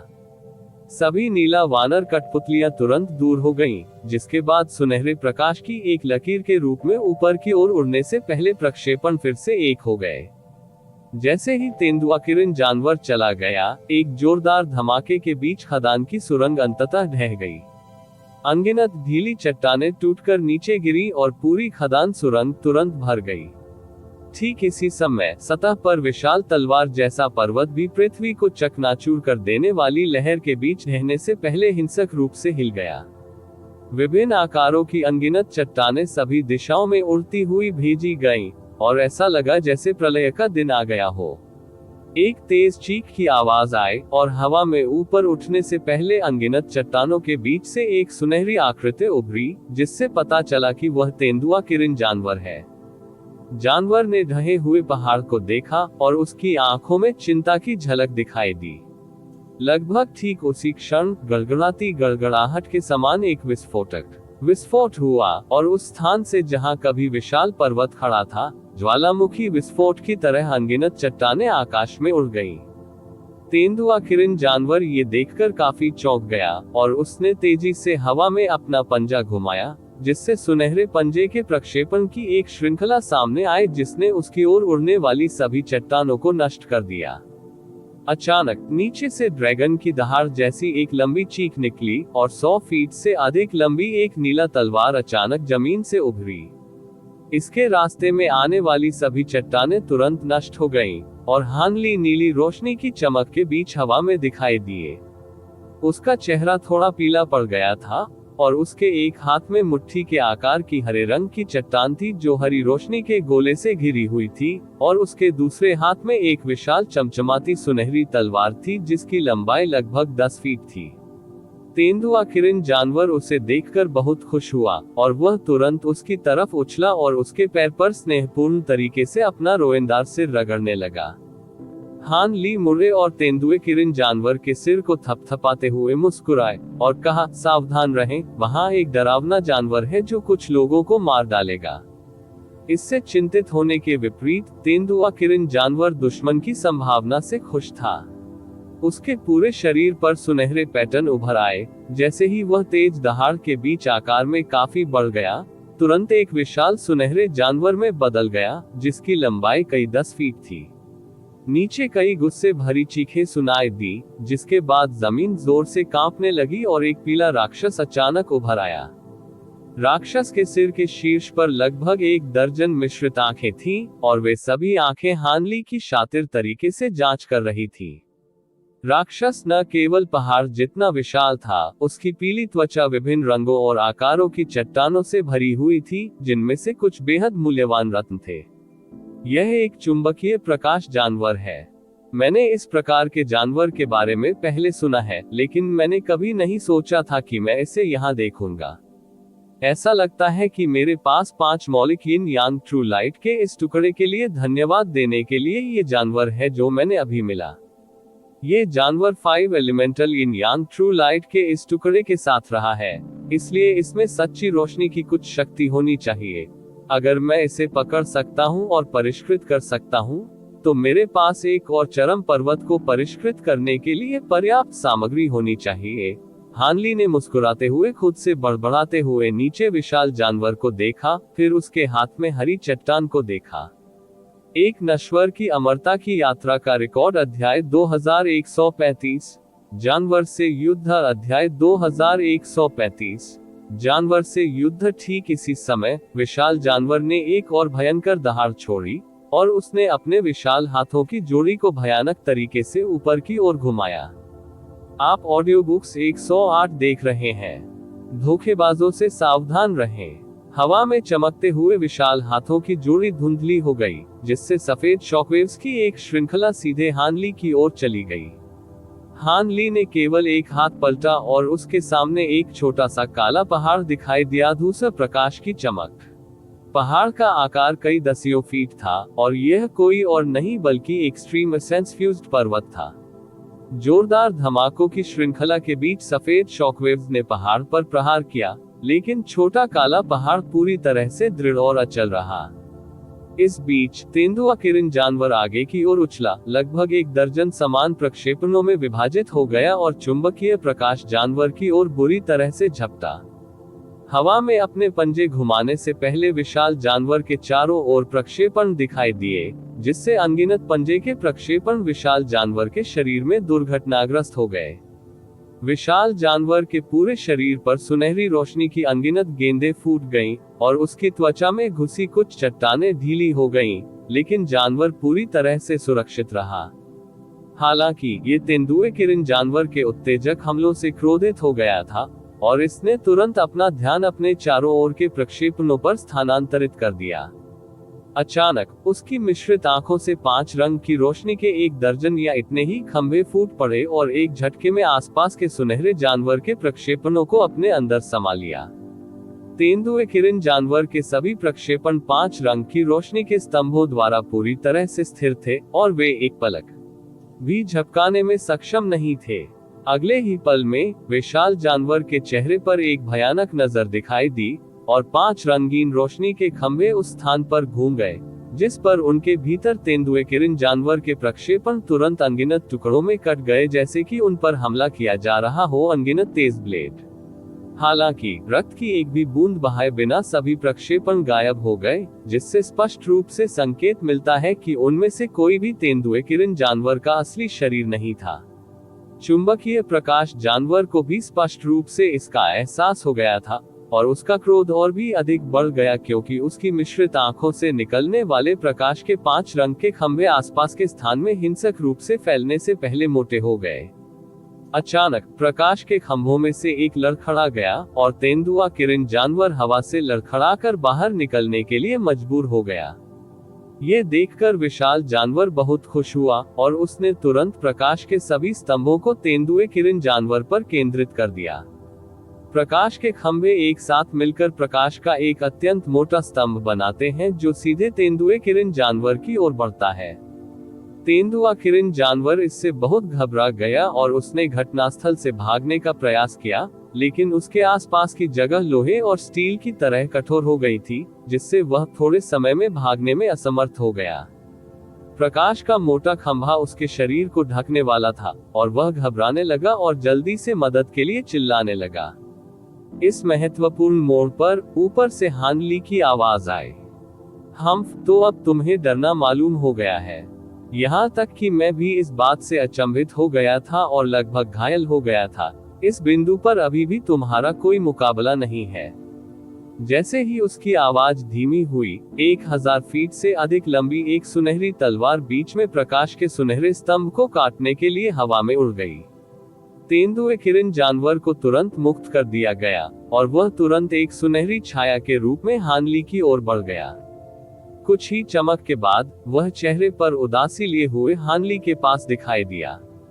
हानली के एक हाथ में विशाल सुनहरी तलवार और दूसरे हाथ में हरा पत्थर था, और उसने दयनीय तेंदुए किरण जानवर को एक आश्वस्त करने वाली मुस्कान दी। हालांकि इससे पहले कि वह कुछ कह पाता, चुंबकीय प्रकाश जानवर अचानक भयंकर क्रोध में उड़ गया। उसकी मिश्रित आंखों से 5 रंग की रोशनी के लगभग 1 दर्जन से अधिक खंभे फूट पड़े और उसके शरीर पर चट्टानें भी उल्कापात की तरह हानली की ओर गिर गईं। मैग्नेटिक लाइट बीस्ट के विशाल फ्रेम की तुलना में ये बिल्कुल छोटे थे, लेकिन यहाँ तक कि सबसे छोटे फ्रेम भी मानव सिर जितने बड़े थे, और सबसे बड़े फ्रेम घरों के आकार के थे, इसलिए यह एक बहुत ही भयानक तूफान था। हालांकि ये देखकर हानली की अभिव्यक्ति पूरी तरह से अपरिवर्तित रही और उसने जल्दी से अपने सामने छोटे काले पहाड़ पर उंगली उठाने से पहले विशाल सुनहरी तलवार को दूर रख दिया। अचानक पहाड़ की सतह पर कई चांदी की किरणें चमक उठी और यह आकार में कई हजार फीट तक बढ़ गया, जिससे हानली और तेंदुए किरण जानवर दोनों इसके पीछे छिप गए। प्रकाश और तूफान के 5 रंग के खंभे काले पहाड़ से निकलने वाली धूसर रोशनी के कारण सभी चट्टानें दूर रह गईं और हानली ने नीला क्यूई का एक गोला छोड़ने के लिए अपना मुंह खोलने से पहले एक गहरी सांस ली, जो एक झटके में पहाड़ में गायब हो गई।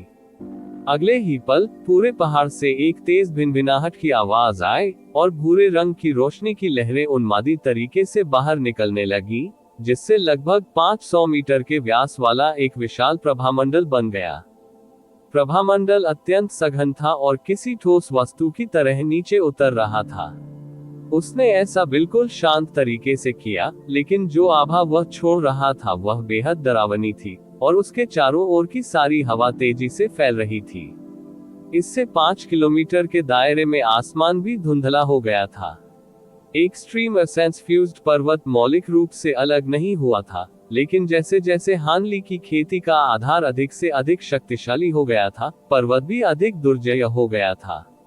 चुंबकीय प्रकाश जानवर ने अपनी संयुक्त आंखों और उसके शरीर पर चट्टानों के साथ विशाल प्रभामंडल पर तेजी से हमला किया, लेकिन कोई फायदा नहीं हुआ और अंततः उसकी आंखों में डर का एक संकेत दिखाई दिया। इस अध्याय का पहला खुलासा ऑडियो बुक्स 108 के माध्यम से हुआ। ऐसा लग रहा था कि उसे पता था कि वह एक विकट स्थिति में है, और जमीन पर गिरने से पहले उसने अचानक जोर से दहाड़ लगाई। इसके तुरंत बाद 5 रंग की रोशनी उसके शरीर पर घूम गई और वह अचानक पारदर्शी होने लगी, मानो वह एक पारभासी क्रिस्टल में बदल रही हो। क्रिस्टल के ठीक बीच में हरी रोशनी का एक विशाल गोला था, जिसके भीतर एक हरे रंग की चट्टान थी जो हान ली के हाथ में मौजूद चट्टान के समान थी, सिवाय इसके कि यह कई गुना बड़ी थी और रंग में बहुत हल्का था। क्या यह अंतिम संघर्ष करने वाला है? ये देखने का एक अच्छा अवसर होगा कि पौराणिक 5 तत्व यिन यांग ट्रू लाइट और मेरी दिव्य सारयुक्त लाइट में से कौन अधिक शक्तिशाली है।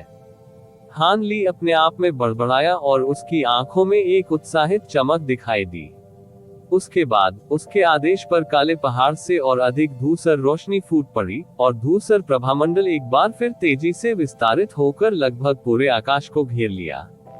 जैसे ही विशाल प्रभामंडल चुंबकीय प्रकाश जानवर पर उतरने वाला था, विशाल जानवर एक गेंद में लिपट गया और उसके शरीर के भीतर हरे पत्थर से 5 रंगों की रोशनी की एक गेंद फूट पड़ी। विशाल जानवर के पारभासी शरीर के माध्यम से प्रकाश को 100 गुना से अधिक बढ़ाया गया, जिससे प्रकाश की एक चमकदार डिस्क बन गई जो भूरे प्रभामंडल से छोटी नहीं थी, और यह एक तेज चीख की आवाज के बीच हवा में ऊपर उठी। अगले ही पल 2 विशालकाय वस्तुएं टकराते ही धरती को चकनाचूर कर देने वाली आवाज आई, जिससे सभी दिशाओं में सदमे की लहरें फैल गईं। उसी समय झटके की लहरों के बीच अनगिनत भूरे धागे हवा में उड़ गए और प्रभामंडल और डिस्क दोनों एक झटके में गायब हो गए। हान ली ये देखकर काफी दंग रह गए, क्योंकि चुंबकीय प्रकाश जानवर केवल मध्य शारीरिक एकीकरण चरण में था, फिर भी उसके 5 मौलिक यिन यांग ट्रू लाइट द्वारा प्रकट किया गया हमला उसके दिव्य सारयुक्त प्रकाश की शक्ति से मेल खाने में सक्षम था। इसका मतलब ये था कि भले ही 5 एलिमेंटल यिन यांग ट्रू लाइट की सभी साधना कलाओं और क्षमताओं के साथ जुड़ने की क्षमता को कम कर दिया जाए, फिर भी यह अकेले शुद्ध हथियार के रूप में दिव्य सारयुक्त लाइट से अधिक शक्तिशाली होगा। यह कोई आश्चर्य की बात नहीं है कि इंटीग्रेटेड 5 एक्सट्रीम माउंटेन की शोधन विधि में कहा गया है कि 5 एलिमेंटल यिन यांग एक्सट्रीम माउंटेन को परिष्कृत करना सबसे कठिन होगा। इस बात को ध्यान में रखते हुए हान ली इस जानवर को मारने के लिए और भी अधिक दृढ़ था, और उसने तुरंत एक हाथ की मुहर लगाई, जिस पर वह सुनहरी रोशनी की चमक के बीच 1000 फीट से अधिक लंबे एक विशाल सुनहरे वानर में बदल गया। फिर उसने हथियाने की हरकत की और उसके सामने का काला पहाड़ उसकी रोएदार पकड़ में आने से पहले तेजी से सिकुड़कर 100 फीट से भी ज्यादा आकार का हो गया। फिर उसने एक जोरदार गर्जना छोड़ी और प्रोवेंस ट्रू डेविल प्रोजेक्शन भी उसके पीछे प्रकट हुआ। प्रक्षेपण के 3 समान चेहरे पूरी तरह से अभिव्यक्तिहीन थे और नीचे विशाल जानवर को धीरे धीरे खोलने और जांचने से पहले उसके प्रत्येक ग्लेबेलस पर एक स्याही काली राक्षसी आंख दिखाई दी। अचानक राक्षसी आंखों से 3 पतले काले धागे एक साथ निकले, फिर तुरंत काली रोशनी के खंभों में बदल गए जो मानव भुजाओं जितने मोटे थे और एक झटके में गायब हो गए। लगभग ठीक उसी क्षण हान ली काले पहाड़ को बुरी तरह से नीचे की ओर फेंका और वह भी एक विस्फोटक उछाल के बीच गायब हो गया। अगले ही पल चुंबकीय प्रकाश जानवर से कई 10 फीट ऊपर हवा में स्थानिक उतार चढ़ाव शुरू हो गया और काली रोशनी के 3 स्तंभ एक साथ फूट पड़े। छोटा काला पहाड़ भी काली रोशनी की गेंद के रूप में जानवर की ओर बढ़ने से पहले अचानक दूसरी दिशा में उभरा। चुंबकीय प्रकाश जानवर स्वाभाविक रूप से इससे बहुत चिंतित था और वह फिर से एक गेंद में तब्दील हो गया, क्योंकि उसके शरीर के भीतर का हरा पत्थर और भी अधिक चमक के साथ चमक उठा। दूर से देखने पर ऐसा लग रहा था मानो एक चमचमाता 5 रंग का सूरज धीरे धीरे उसके शरीर के भीतर से उग रहा हो। एक नश्वर की अमरता की यात्रा का रिकॉर्ड अध्याय 2136। क्रिस्टल प्राप्त करना अध्याय 2136। क्रिस्टल प्राप्त करना। 5 रंगों वाले सूरज से तीव्र ऊर्जा का उतार चढ़ाव जारी हुआ और उसमें से अविश्वसनीय शक्ति का विस्फोट हुआ। आप ऑडियो बुक्स 108 देख रहे हैं। धोखेबाजों से सावधान रहें। ठीक इसी समय एक छोटे से काले पहाड़ ने एक जोरदार धमाके के बीच 5 रंग के सूरज को टक्कर मार दी और 5 रंग के सूरज की सतह काले और 5 रंग की रोशनी के आपस में जुड़ जाने के कारण काफी हद तक धंस गई। लगभग ठीक उसी क्षण काली रोशनी के 3 खंभे भी एक के बाद एक 5 रंगों वाले सूरज पर एक ही स्थान पर गिरे। एक कान फाड़ने वाली चीख अचानक से गूंज उठी और अंततः हमलों की श्रृंखला द्वारा 5 रंगों वाले सूरज में छेद कर दिए गए, जिससे उसके भीतर चुंबकीय प्रकाश जानवर का शरीर प्रकट हो गया।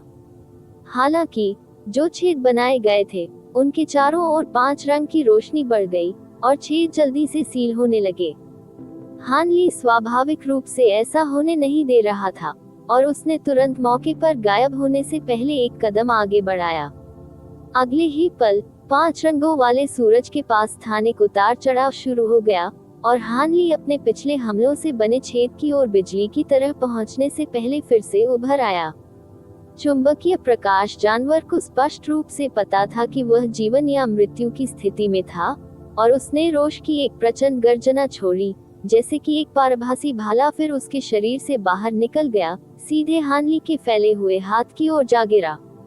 न केवल भाला बेहद तेज था, यह विशाल जानवर के शरीर में जड़े कुछ दुर्लभ पत्थरों के कारण एक शक्तिशाली हिमनदीय आभा दे रहा था और भयानक हिमनद शक्ति का विस्फोट तुरंत हान ली की ओर बढ़ गया। मैग्नेटिक लाइट बीस्ट बहुत बुद्धिमान नहीं था, लेकिन उसके पास युद्ध का भरपूर अनुभव था और वह जानता था कि जब तक वह हान ली के हमले को कुछ समय के लिए रोक सकता है, तब तक वह इस कठिन परीक्षा से बचने में सक्षम होगा। ये देखकर हान ली के चेहरे पर एक ठंडी मुस्कान आ गई और उसके फैले हुए हाथ की उंगलियों से अचानक चांदी की आग की लपटें निकलने लगी। फिर आग की लपटों ने तुरंत उसके पूरे हाथ को ढक लिया, क्योंकि उसने पारभासी भाले की ओर पकड़ना जारी रखा। आग की लपटों से ढके विशाल हाथ ने भयंकर टकराव में हिमनदी भाले पर प्रहार किया, लेकिन परिणामस्वरूप कोई ध्वनि या ऊर्जा का उतार चढ़ाव नहीं हुआ। न केवल भाला हान ली के हाथ में छेद करने में असमर्थ था, वह पूरी तरह से चांदी की लपटों में जलमग्न हो गया था। केवल एक सांस के अंतराल में भाला पिघलकर तरल हो गया, फिर बिना कोई प्रतिरोध किए विघटित हो गया। इतना ही नहीं, बल्कि हान ली के हाथ में जरा सी भी रुकावट नहीं आई और वह चुंबकीय प्रकाश जानवर के शरीर को बुरी तरह पकड़ने से पहले एक झटके में छेद में पहुंच गया। जैसे ही विशाल हाथ ने चमकती हरी चट्टान को मजबूती से पकड़ने से पहले विशाल जानवर के शरीर में आसानी से छेद किया, एक तेज दरार की आवाज आई। हालांकि जैसे ही हान ली ने अपना हाथ हटाने की कोशिश की, चुंबकीय प्रकाश जानवर ने अचानक पीड़ा की दहाड़ छोड़ी और भारी शक्ति के विस्फोट ने उसके हाथ को अपनी जगह पर बंद कर दिया। ये देखकर हान ली बुरी तरह घबरा गया और उसके हाथ के चारों ओर जल रही चांदी की लपटें आकार में काफी बढ़ गईं और तुरंत उसे परिष्कृत करने से पहले हरी चट्टान को पूरी तरह से ढक लिया। जैसे ही विशाल जानवर कांपने लगा, एक तीखी आवाज निकली और 5 रंगों वाला सूरज अपने विशाल शरीर को प्रकट करने के लिए गायब हो गया। ठीक इसी समय हान ली के शरीर से सुनहरी रोशनी चमकी और वह लगभग 10,000 फीट लंबा हो गया। फिर उसने विशाल जानवर के सिर पर एक पहाड़ी सुनहरी हथेली पटक दी। अपने विशाल पर्वत वानर रूप में हान ली की अथाह ताकत के साथ विशाल जानवर का सिर बिना किसी प्रतिरोध के जमीन पर पटक दिया गया था। विशाल जानवर ने एक के बाद एक पीड़ा भरी चीखें छोड़ी। वह अपनी पूरी ताकत से जोर जोर से चिल्ला रहा था, अपने लड़खड़ाते अंगों को हान ली के शरीर पर जोर से पटक रहा था, लेकिन उसके सभी प्रयास व्यर्थ साबित हुए। हान ली ने उसके सिर को बुरी तरह पकड़ना जारी रखा। पकड़ सुनहरे प्रकाश की चमक के बीच विशाल जानवर के हमलों को आसानी से विफल कर दिया गया और हान ली को पूरी तरह से सुरक्षित छोड़ दिया गया।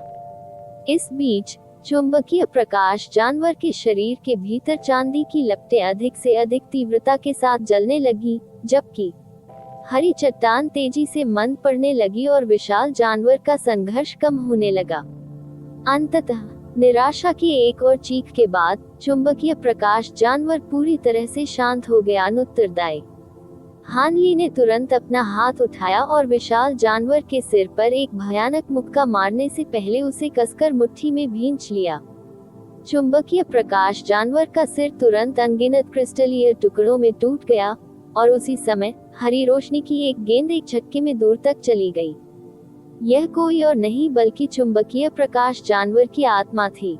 हालांकि हान ली इसके लिए पहले से ही तैयार था और उसने एक सुनहरी तलवार का प्रक्षेपण करने के लिए अपना मुंह खोला, जो कई 100 फीट के दायरे में पूरे क्षेत्र में फैल गई। चुंबकीय प्रकाश जानवर की आत्मा स्वाभाविक रूप से हमले के दायरे में फंस गई थी और तुरंत नष्ट हो गई थी। तभी हान ली उस विशाल जानवर के शरीर के भीतर से अपना हाथ निकालने में कामयाब हुआ, और इस बिंदु पर वह अच्छी तरह से और वास्तव में मर चुका था। चांदी की लपटों के भीतर हरी चट्टान तेजी से सिकुड़कर एक हरे क्रिस्टल में बदल गई थी, जिसका व्यास केवल 1 फुट के आसपास था और हल्की हरी रोशनी दे रहा था। हान ली के चेहरे पर एक फीकी मुस्कान दिखाई दी और वह तेजी से नीचे की ओर सिकुड़ गया और सुनहरी रोशनी की चमक के बीच अपने मानव रूप में वापस आ गया। उसके बाद स्थानिक उतार चढ़ाव उसके बगल में उभरे, और तेंदुआ किरण जानवर अपनी आंखों में जिज्ञासा के साथ उसके हाथ में क्रिस्टल का मूल्यांकन करने से पहले उसके बगल में दिखाई दिया। हान ली ने तेंदुए किरण जानवर के सिर को थपथपाया और खुद से बड़बड़ाया, मैंने नहीं सोचा था कि मैं जानवर के शैतानी मूल को परिष्कृत करने से इतनी सामग्री प्राप्त करूंगा। इतनी सामग्री के साथ मुझे 5 मौलिक यिन यांग को परिष्कृत करने में सक्षम होना चाहिए। चरम पर्वत। तेंदुए किरण जानवर ने अचानक उनिंदे अंदाज में जम्हाई लेने से पहले थोड़ी देर तक हरे क्रिस्टल का मूल्यांकन किया, और हान ली को इससे बहुत खुशी हुई। उसने एक आस्तीन को हवा में घुमाया, जिससे नीला प्रकाश का एक विस्फोट हुआ जो तेंदुए किरण जानवर को अपनी आस्तीन में डालने से पहले उड़ा ले गया। उसके बाद उन्होंने अपने आसपास का निरीक्षण किया और पाया कि उनके आसपास का 50 किलोमीटर से अधिक के दायरे का क्षेत्र चुंबकीय प्रकाश जानवर के खिलाफ हुई लड़ाई से गंभीर रूप से तबाह हो गया था।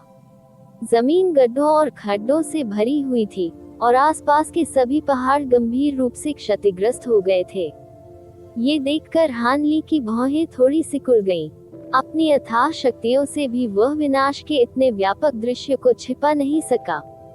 एक पल के लिए स्थिति पर विचार करने के बाद उसने अपने हाथों को एक साथ उठाने से पहले उन्हें आपस में रगड़ा, जिससे चांदी की लपटों की अनगिनत गेंदें निकल गईं, जिन्होंने चुंबकीय प्रकाश जानवर के पूरे शरीर को भस्म करने से पहले उसे राख में बदल दिया। जहां तक लड़ाई के बाकी संकेतों की बात है, हान ली ने उन्हें नजरअंदाज कर दिया और नीली रोशनी की एक लकीर की तरह उड़ गए। यह एक सुनसान जगह थी, लेकिन मैग्नेटिक लाइट बीस्ट के खिलाफ उनकी लड़ाई के परिणाम स्वरूप बड़े पैमाने पर हंगामा हुआ था, इसलिए उच्च श्रेणी के शैतान प्राणियों के जल्द ही घटनास्थल पर आने की संभावना थी। हान ली की शक्ति के वर्तमान स्तर के साथ वह स्वाभाविक रूप से अविश्वसनीय रूप से तेज था, और इसके तुरंत बाद वह पहले से ही युद्ध स्थल से सैकड़ों हजारों किलोमीटर दूर था। हान ली के जाने के कुछ समय बाद ही दूरी में स्थानिक उतार चढ़ाव शुरू हो गया, और नीली रोशनी की एक गेंद तेजी से उस स्थान की ओर उड़ने से पहले उभरी जहां चुंबकीय प्रकाश जानवर को अभी मारा गया था। नीली रोशनी फीकी पड़ गई और एक विशाल पक्षी दिखाई दिया जो नीली लिपटों से ढका हुआ था। पक्षी की एक जोड़ी चांदी की आंखें थीं, और तेजी से पास के क्षेत्र में उड़ने के बाद वह अचानक एक नीली पोशाक पहने अधेड़ उम्र की महिला में बदल गई। महिला के चेहरे पर कुछ सामान्य विशेषताएं थीं और उसकी भाव भंगिमा ठंडी थी जो उसकी हिमाच्छादित आभा से मेल खा रही थी। इससे पहले कि नीली पोशाक वाली महिला को अभी अभी हुए युद्ध के संकेतों का निरीक्षण करने का मौका मिले, उसकी अभिव्यक्ति अचानक थोड़ी बदल गई और उसने अपनी नजर दूसरी दिशा की ओर कर ली। कुछ ही देर बाद सुनहरी रोशनी उस दिशा में चमकी और एक सुनहरी उड़ती हुई नाव दिखाई दी। ऐसा प्रतीत हुआ कि सुनहरी नाव इत्मीनान से उड़ रही थी, लेकिन वह किसी तरह पलक झपकते ही 10,000 फीट से अधिक की दूरी तय करने में सफल रही और नीली पोशाक वाली महिला के करीब पहुंच गई। लगता है आप थोड़ा लेट हो गए, लियू जी, नीले वस्त्रधारी महिला ने उदासीन भाव से कहा। मैं वह नहीं हूँ जो देर से आती है, यह आप है जो जल्दी आती है, सिस्टर लैनपो। जवाब में नाव के भीतर से एक मनमोहक महिला की आवाज आई, जिसके बाद नीली रोशनी की चमक के बीच एक दुबली पतली युवती उभरी। तुम अच्छी तरह जानते हो चाहे मैं जल्दी हूँ या नहीं। आपने अचानक मुझसे मिलने का फैसला क्यों किया?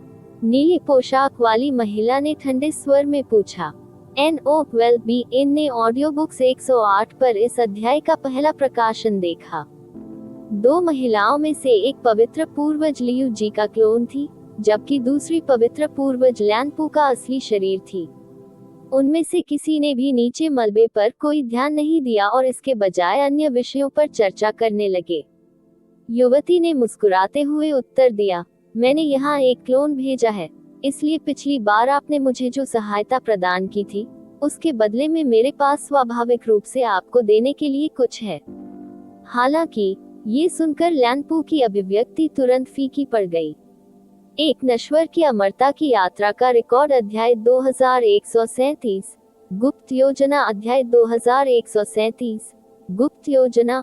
हम इस बात पर सहमत हुए कि उस अवसर पर जब मैंने तुम्हें अपनी सहायता दी थी, उसके बाद हमारे बीच कोई संबंध नहीं रहेगा, तो अब तुम इसे क्यों उठा रहे हो? क्या तुम मुझे धमकाने की कोशिश कर रहे हो? लैनपू ने गहरे भाव से पूछा। आप ऑडियो बुक्स 108 देख रहे हैं। धोखेबाजों से सावधान रहें। इसे इतना बुरा मत बनाओ, मैं तुम्हारे साथ ऐसा नहीं करूंगा, सिस्टर लैन। तुम जो सोच सकती हो उसके विपरीत, मैं वास्तव में तुम्हारे लिए यहाँ आया हूँ। बाओ हुआ हमारे पवित्र क्षेत्र में लौट आया है, और वह हाल ही में तियान क्यूई और हेयान के खिलाफ लड़ाई का सामना करना पड़ा, लियूजी ने उत्तर दिया। बाओ हुआ वापस आ गई है और वह तियान क्यूई और हेयान से लड़ने में सक्षम थी। क्या ये सच है? क्या इसका मतलब यह है कि उसने अपनी शक्तियां वापस पा ली हैं? ये सुनकर लैनपू का चेहरा तुरंत पीला पड़ गया। ये स्पष्ट रूप से दर्शाता है कि वह बाओ हुआ से बहुत सावधान थी। मुझे यकीन नहीं है कि उसने अपनी शक्तियां वापस पा ली हैं, लेकिन मैंने जो सुना है वह शैतानी मूल सागर में युआन यान से मिली थी। फिर उनकी लड़ाई के दौरान तियान क्यूई और हे यान के भौतिक शरीर को नष्ट कर दिया था। मैंने किसी को पूछताछ के लिए भेजा था। तियान क्यूई और हे यान ने स्थिति के बारे में बताया और उन्होंने मुझे सूचित किया कि वह पहले से ही प्रोफाउंड हेवनली फ्लोरल ट्री का उपयोग करके प्रसिद्ध प्रोफाउंड हेवनली स्पिरिट डोमेन की खेती करने में कामयाब रही है। लियूजी ने गंभीर अभिव्यक्ति के साथ उत्तर दिया। उसने गहन स्वर्गीय आत्मा डोमेन में महारत हासिल कर ली है। क्या यह एक ऐसी क्षमता नहीं है जिसे केवल सच्चे अमर ही प्राप्त कर सकते हैं? उसने इसे विकसित करने का प्रबंधन कैसे किया? लैनपू ने चिल्लाकर कहा। बाओ हुआ ने एक बार मेरे साथ इस पर चर्चा की थी जब हमारे बीच मित्रतापूर्ण संबंध थे। उनके अनुसार उन्होंने एक बार प्रोफाउंड हेवनली स्पिरिट डोमेन के लिए एक अधूरी साधना कला प्राप्त की थी जो संभवतः प्राचीन काल के दौरान संयोग से हमारे पवित्र क्षेत्र में उतरी थी। समय उसने मुझसे कहा कि यह शायद उसके गहन स्वर्गीय पुष्प वृक्ष को पूरक करने में सक्षम होगा, लेकिन मैंने कभी नहीं सोचा था कि वह वास्तव में पूर्ण गहन स्वर्गीय आत्मा डोमेन प्राप्त करने में सक्षम होगी। तियान क्यूई और हे यान के अनुसार वह केवल प्राप्त कर पाए है सबसे कम क्षमता का एक गहन स्वर्गीय आत्मा डोमेन, लेकिन यह निश्चित रूप से एक पूर्ण डोमेन है। लियूजी ने चिंतित तरीके से आह भरी। लैनपू बाओ हुआ को बहुत अच्छी तरह से जानती थी और एक पल के चिंतन के बाद उसने विश्लेषण किया, रुको, अगर उसने पहले से ही अपनी शक्तियों को पुनः प्राप्त कर लिया है और एक गहन स्वर्गीय आत्मा डोमेन प्राप्त कर लिया है, तो वह चिप क्यों गई? अपने व्यक्तित्व के साथ वह पहले से ही अपनी कुलमाता की स्थिति को पुनः प्राप्त करने के लिए सक्रिय रूप से आपका शिकार कर रही होगी। उसने संभवतः अपनी शक्ति का केवल एक हिस्सा ही पुनः प्राप्त किया है और तियान क्यूई और हे यान के खिलाफ लड़ाई के दौरान उसे कुछ नुकसान भी उठाना पड़ा होगा। हे, ऐसा लगता है कि महान दिमाग वाले एक जैसे ही सोचते हैं, सिस्टर लैन। इससे हमें उसका पता लगाने और उसे तब मारने का और भी अधिक कारण मिल जाता है जब वह अभी भी असुरक्षित है। अन्यथा यदि वह अपनी पूरी शक्ति से ठीक हो जाती है, तो आप और मैं दोनों उस पर निर्भर रहेंगे। हिटलिस्ट। यदि हम उसे मारने में कामयाब हो जाते हैं, तो आप उसके सभी अन्य खजाने प्राप्त कर सकते हैं। मुझे केवल प्रोफाउंड हेवनली फ्लोरल ट्री और प्रोफाउंड हेवनली स्पिरिट डोमेन के लिए खेती की कला चाहिए। मेरी जानकारी के अनुसार बाओ हुआ के पास एक खजाना है जो बेहद उपयोगी है कष्टों को पार करने के लिए, लियूजी ने कहा। अगर बाओ हुआ ने अभी तक अपनी शक्तियां वापस नहीं हासिल की हैं, तो आप मुझे इसमें क्यों शामिल कर रहे हैं? इसके बजाय आप अपने क्लोनों के साथ उसका शिकार क्यों नहीं करते? मुझे मत बताएं कि आप दयालुता के कारण ऐसा कर रहे हैं। आपके दिल का लैनपू ने जवाब में बेरुखी से परेशान किया। अगर मैं इसे अकेले कर सकता तो मैं आपको ढूंढने नहीं आता। जैसा कि मुझे यकीन है कि आप जानते हैं, हम 3 कुलपतियों के सच्चे शरीर हमारे क्षेत्र के प्रमुख संकट से निपटने में व्यस्त हैं। मैं करता हूँ, वास्तव में 6 क्लोन हैं, लेकिन उनमें से एक को हाल ही में बाओहुआ ने मार डाला था और नया क्लोन वर्तमान में एकांत में खेती कर रहा है, इसलिए मैं कम से कम 1 शताब्दी तक इसका उपयोग नहीं कर पाऊंगा।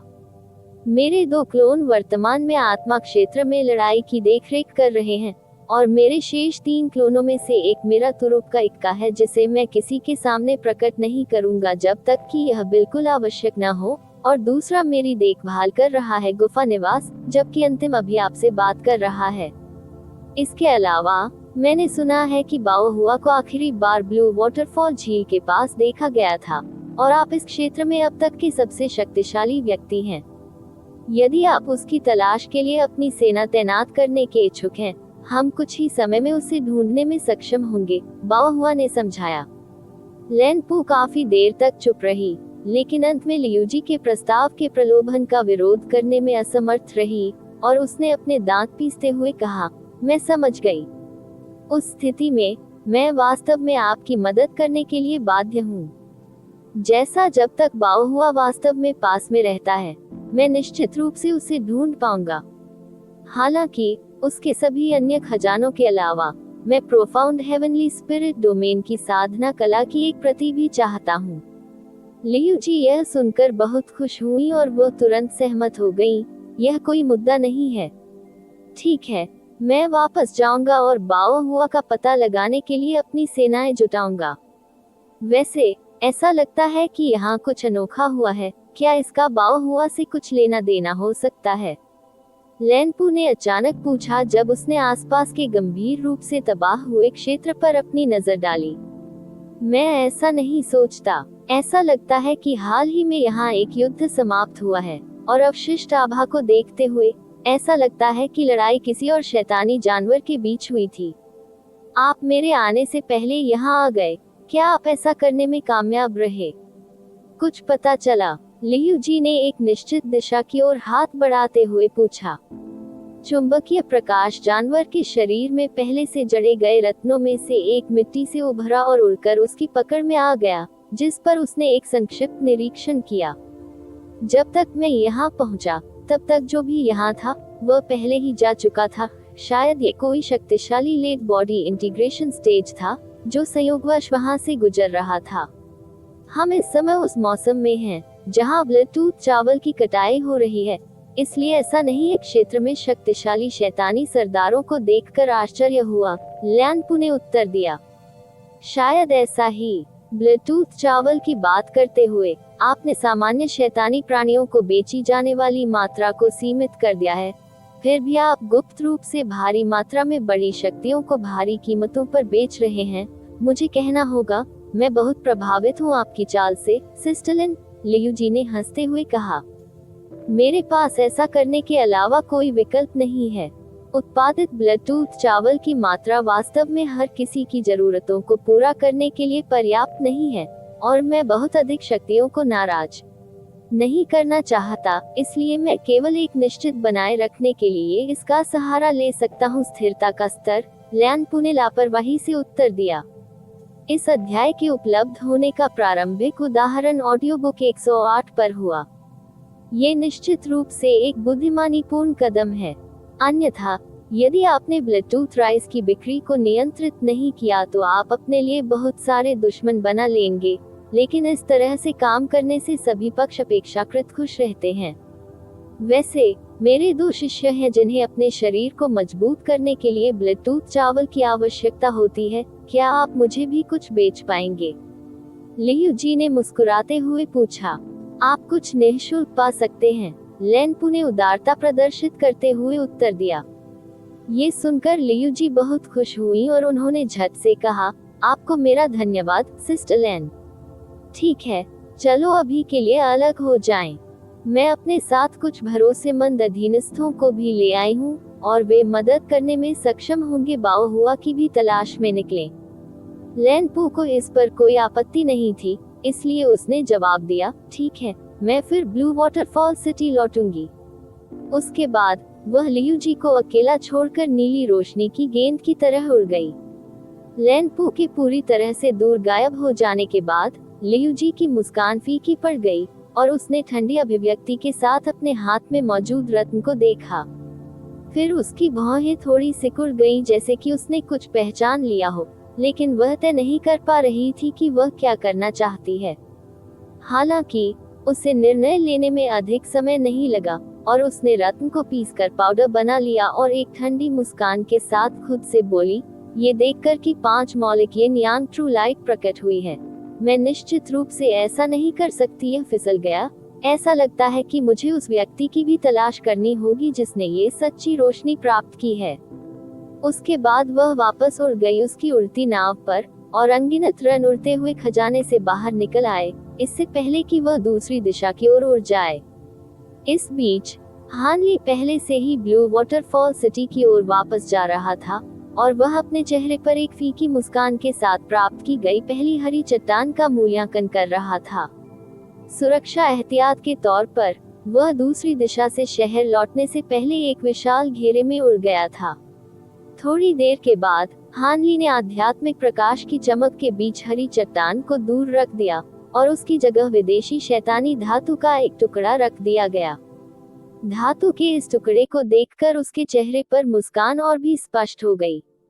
यह विदेशी शैतानी धातु के टुकड़ों में से एक था जिसे नीला वानर कठपुतलियों ने खनन किया था, और न केवल उसने वू यू से जो विदेशी शैतानी धातु प्राप्त की थी, उससे कम विदेशी शैतानी धातु नहीं थी। उनमें से लगभग आधे में रहस्यमय क्रिस्टलीय मोती थे, एक खोज जो स्वाभाविक रूप से हान ली बेहद उत्साहित हो गया। इतनी बड़ी संख्या में उन क्रिस्टलीय मोतियों के साथ वे उसकी 1000 वर्षों की कठिन साधना को बचाने में सक्षम होंगे। एक नश्वर की अमरता की यात्रा का रिकॉर्ड अध्याय 2138। सतह के नीचे अशांति पनप रही है। अध्याय 2138। सतह के नीचे अशांति पनप रही है। हालांकि उससे पहले बेलफुल यिन क्यूई के लिए शोधन विधि प्राप्त करनी थी। इसके अलावा उसे जल्द से जल्द कुछ ब्लूटूथ चावल भी खरीदना था। आप ऑडियो बुक्स 108 देख रहे हैं। धोखेबाजों से सावधान रहें। उन्होंने इसके लिए आवश्यक संपर्क पहले ही वास्ट ओरिजिन हाउस से प्राप्त कर लिए थे, इसलिए यह बहुत मुश्किल नहीं होना चाहिए। जैसे ही हान ली ने शहर की ओर उड़ान भरी, उसने ध्यान से सोचा कि वह आगे क्या करने जा रहा है, और कई दिनों के बाद वह अंततः ब्लू वाटरफॉल सिटी में लौट आया, जहां वायलेट स्पिरिट उस सराय में उसका इंतजार कर रहा था जहां वह रह रहा था। हान ली इस बात से अचंभित हो गया और उसने सतर्क होकर पूछा, क्या कुछ हुआ? तुम यहाँ क्यों हो? वायलेट स्पिरिट के लिए अनावश्यक समस्याओं को आकर्षित करने से बचने के लिए वह और वायलेट स्पिरिट जितना संभव हो सके कम मिलने पर सहमत हुए थे, इसलिए वे दोनों उसके अधीनस्थों के माध्यम से संपर्क बनाए हुए थे। ऐसे में हान ली स्वाभाविक रूप से आश्चर्यचकित था जब उसने वायलेट स्पिरिट को सराय में उसका इंतजार करते देखा। मुझे आपसे व्यक्तिगत रूप से मिलने आना था, मेरी मालकिन लियू जी अभी ब्लू वाटरफॉल सिटी पहुंची हैं और उन्होंने हाल ही में मुझे अपने सभी अधीनस्थों को उनसे मिलने के लिए इकट्ठा करने का निर्देश दिया है। वायलेट स्पिरिट ने तत्काल उत्तर दिया। ये सुनकर हान ली का दिल हिल गया और उसने तुरंत पूछा, क्या यह उसका असली शरीर है जो शहर में आया है? नहीं, यह उसके लेट बॉडी इंटीग्रेशन स्टेज क्लोनों में से एक है, लेकिन फिर भी इसकी शक्तियां और खजाने औसत पवित्र पूर्वज से कमतर नहीं होंगे। वायलेट स्पिरिट ने चिंतित तरीके से उत्तर दिया। उस मामले में अत्यधिक चिंतित होने की कोई बात नहीं है। ऐसा कहने के बाद वह यहाँ क्यों आई? निश्चित रूप से यह मेरे लिए नहीं है। मुझे नहीं लगता कि मैंने उसे किसी भी तरह से नाराज किया है, और अगर वह छुटकारा पाना चाहती थी मेरा, तो उसने यहाँ केवल एक क्लोन नहीं भेजा होता। क्या आप उसकी यात्रा का सही उद्देश्य जानते हैं? वायलेट स्पिरिट हान ली ने भौहें सिकोड़कर पूछा। मुझे जो निर्देश जारी किए गए थे वे बहुत विशिष्ट नहीं थे। ऐसा लगता है कि वह चाहती है कि मैं और मेरे अधीनस्थ इस आसपास के क्षेत्र में किसी को खोजने में उसकी मदद करें। मेरा ये भी मानना है कि वह यहाँ आपके लिए नहीं है। लेकिन यह समय के दौरान अतिरिक्त देखभाल करना आपके लिए सबसे अच्छा होगा, वायलेट स्पिरिट ने चिंतित तरीके से कहा। वायलेट स्पिरिट की चिंतित अभिव्यक्ति को देखकर हान ली के दिल में गर्मजोशी का एक संकेत प्रवाहित हुआ, लेकिन वह बहुत शांत रहा और उसने कहा, ठीक है, मैं समझता हूँ। एक शैतान कुलमाता के रूप में मुझे यकीन है कि लियू जी एक बहुत सतर्क व्यक्ति हैं, इसलिए इस अवधि के दौरान अब मुझसे संपर्क न करें। अन्यथा यह आपके लिए बहुत बुरा होगा यदि उसे पता चल गया कि आप क्या कर रहे हैं। इसके अलावा मैं स्पिरिट क्षेत्र में लौटने के लिए ब्लू वाटरफॉल झील छोड़ने जा रहा हूँ जल्द ही। मैं देख रहा हूँ तो अगली बार जब हम मिलेंगे तो भविष्य में कई शताब्दियां या यहाँ तक कि 1000 साल भी लग सकते हैं। यहाँ तक कि सिस्टरलैंड द्वारा आपको प्रदान किए गए खजाने के साथ भी आप अपनी इच्छानुसार एल्डर डेविल दायरे में वापस नहीं लौट पाएंगे, वायलेट स्पिरिट ने थोड़ा निराश भाव से कहा। आपको इतना लंबा इंतजार नहीं करना पड़ेगा। मुझे हाल ही में कुछ अवसरों का सामना करना पड़ा है और मुझे जल्द ही ग्रैंड असेंशन चरण में सफलता हासिल करने में सक्षम होना चाहिए। जब तक मैं एक सफलता हासिल कर सकता हूँ, मैं तुरंत वापस आ जाऊंगा आपको लियू जी से बचाने के लिए एल्डर डेविल क्षेत्र। इस दौरान आपको अपनी सुरक्षा खुद ही करनी होगी।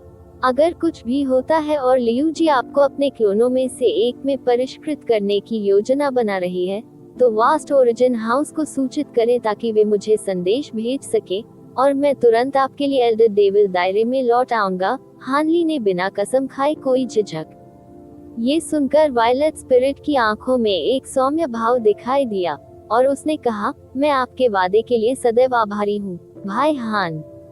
आपकी असाधारण योग्यता के साथ मुझे यकीन है कि आप ग्रैंड असेंशन स्टेज तक पहुंचने और चढ़ने में सक्षम होंगे। आत्मा क्षेत्र के शिखर पर मैं आपकी सफलता के लिए प्रार्थना करूंगा। यही सब मैं आपको बताने के लिए यहाँ आया हूँ। मैं अब अपनी छुट्टी ले रहा हूँ। जैसे ही वायलेट स्पिरिट की आवाज धीमी हुई, उसने तुरंत प्रस्थान करने से पहले हानली की ओर सलाम बढ़ाया। इस अध्याय की आरंभिक रिलीज ऑडियो बुक्स 108 साइट पर हुई। हानली ने उसकी विदा होती छवि को देखा और उसे कुछ कहने की इच्छा हुई, लेकिन अंत में वह केवल एक हल्की सी आह भर पाया क्योंकि उसकी आंखों में निराशा का एक संकेत भी झलक रहा था। 2 दिन बाद हानली ब्लू वाटरफॉल सिटी के पास एक छोटे से पहाड़ की चोटी पर खड़ा था और चुपचाप विशाल असीम ब्लू वाटरफॉल झील को देख रहा था। अभी सुबह का समय था, इसलिए आसमान अभी भी काफी धुंधला था और झील के ऊपर व्याप्त जलवाष्प ने हवा को बहुत नम और आर्द्र बना दिया था। अचानक हानली ने भौहें उठाई और कहा, जब आप आ गए हैं तो आप खुद को क्यों नहीं दिखाते, साथी दाओवादी? क्या आप डरते हैं कि मैंने आपके लिए घात लगा रखी है?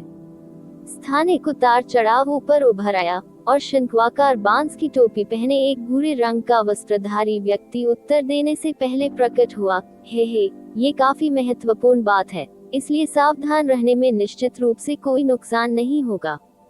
क्या आप मेरे द्वारा मांगे गए सभी ब्लूटूथ चावल लाए हैं? हानली ने भूरे कपड़े पहने आदमी की ओर मुड़ते हुए पूछा। बेशक, आपके द्वारा अनुरोधित चौंका देने वाली संख्या को इकट्ठा करने के लिए मुझे काफी भारी कीमत चुकानी पड़ी, इसलिए मुझे कीमत 20% तक बढ़ानी होगी, भूरे वस्त्र वाले व्यक्ति ने उत्तर दिया। ये सुनकर हानली की अभिव्यक्ति तुरंत थोड़ी गहरी हो गई। ओह, मैंने लेन देन के समय किसी को कीमत बढ़ाने के बारे में कभी नहीं सुना। यदि आप मूल कीमत के साथ जाना चाहते हैं तो मैं आपको आपके अनुरोध का केवल 1/3 ही दे सकता हूँ। आप मुझसे यह उम्मीद नहीं कर सकते कि मैं आपके लिए नुकसान उठाऊं। फेलो डाओइस्ट, भूरे वस्त्र पहने व्यक्ति ने लापरवाही से हंसते हुए कहा। ढंग। थोड़ी देर तक स्थिति पर विचार करने के बाद हानली ने जवाब में ठंडे स्वर में कहा, आप मुझसे यह विश्वास करने की उम्मीद करते हैं कि आपको नुकसान होगा। तो ठीक है, मुझे अभी भी अन्य मामलों पर ध्यान देना है, इसलिए मैं ऐसा नहीं करूंगा। यहाँ बर्बाद करने के लिए समय है। मैं तुम्हें अतिरिक्त 20% दूंगा। हालांकि आपको ये सुनिश्चित करना होगा कि ब्लूटूथ चावल की गुणवत्ता मानक के अनुरूप हो। हाँ, निश्चिंत रहें फिलोडाओइस्ट, मैं अपने साथ जो भी ब्लूटूथ चावल लाया हूँ वे सभी प्रीमियम मानक के हैं। भूरे रंग के कपड़े पहने व्यक्ति ने प्रसन्न स्वर में उत्तर दिया। मुझे निश्चित रूप से ऐसी आशा है। हान ली ने आस्तीन को हवा में घुमाने से पहले उदासीन तरीके से कहा। एक काला कंगन सीधे भूरे वस्त्र पहने आदमी की ओर उड़ाया। ओह, आप पहले शैतान के पत्थर सौंप रहे हैं। ऐसा लगता है कि आपको मुझ पर बहुत भरोसा है, साथी दाऊवादी। भूरे वस्त्रधारी व्यक्ति इस भाव से अचंभित रह गया, लेकिन उसने अपनी आध्यात्मिक भावना को उसमें डालने से पहले तुरंत कंगन को अपनी मुट्ठी में खींच लिया। हान ली ने केवल एक ठंडी मुस्कान दी और कोई प्रतिक्रिया नहीं दी। कुछ ही क्षणों के बाद भूरे कपड़े पहने आदमी के चेहरे पर एक प्रसन्नता की झलक दिखाई दी और उसने कंगन को दूर रखते हुए कहा, आपको एक बहुत शक्तिशाली व्यक्ति होना चाहिए जो एक साथ इतने सारे शैतान पत्थरों को बाहर लाने में सक्षम हो। आप जैसा देखते हैं, आपने सौदे को अपने अंत तक बरकरार रखा है। मैं निश्चित रूप से अपने अंत पर इसे रद्द नहीं करूंगा। भाई फैंग, ब्लूटूथ चावल बाहर लाओ। जैसे ही उसकी आवाज धीमी हुई, हरी रोशनी उसके ऊपर हवा में चमक उठी और एक हरे रंग की मानव आकृति क्रोध की तरह दिखाई दी। हरे रंग की आकृति ने अपनी कलाई के झटके से हान ली की ओर एक हरे रंग का भंडारण कंगन भेजा और हान ली ने कंगन की सामग्री का निरीक्षण करने के लिए उसे अपने माथे के खिलाफ दबाने से पहले तुरंत अपनी मुट्ठी में खींच लिया। हान ली का निरीक्षण स्पष्ट रूप से भूरे कपड़े पहने आदमी की तुलना में कहीं अधिक गहन था और लंबे समय के बाद ही उसने आखिरकार अपने माथे से कंगन हटा दिया। ये थोड़ा महंगा है, लेकिन आपने जो गुणवत्ता प्रदान की है वह वास्तव में काफी उत्कृष्ट है। बेशक, सच कहा जाए तो प्रीमियम ब्लूटूथ चावल के इस बैच को इकट्ठा करने के लिए मुझे कई अन्य खरीदारों के साथ अपने लेनदेन में देरी करनी पड़ी, इसलिए कीमत में वृद्धि वास्तव में आवश्यक थी, ग्रे रोने वाले व्यक्ति ने जवाब में हंसते हुए कहा। ठीक है, ये देखते हुए कि लेन देन पूरा हो गया है, मैं अब छुट्टी ले लूंगा, हान ली ने सलामी की मुद्रा में अपनी मुट्ठी बांधते हुए कहा और फिर तुरंत नीली रोशनी की एक लकीर के रूप में उड़ गया। हान ली के दूर तक गायब हो जाने के बाद भूरे कपड़े पहने व्यक्ति ने टिप्पणी की, ये सोचने से कि उड़ान प्रतिबंधों के बावजूद वह इतनी आसानी से उड़ने में सक्षम है, ऐसा लगता है कि वह हमारी अपेक्षा से भी अधिक शक्तिशाली है।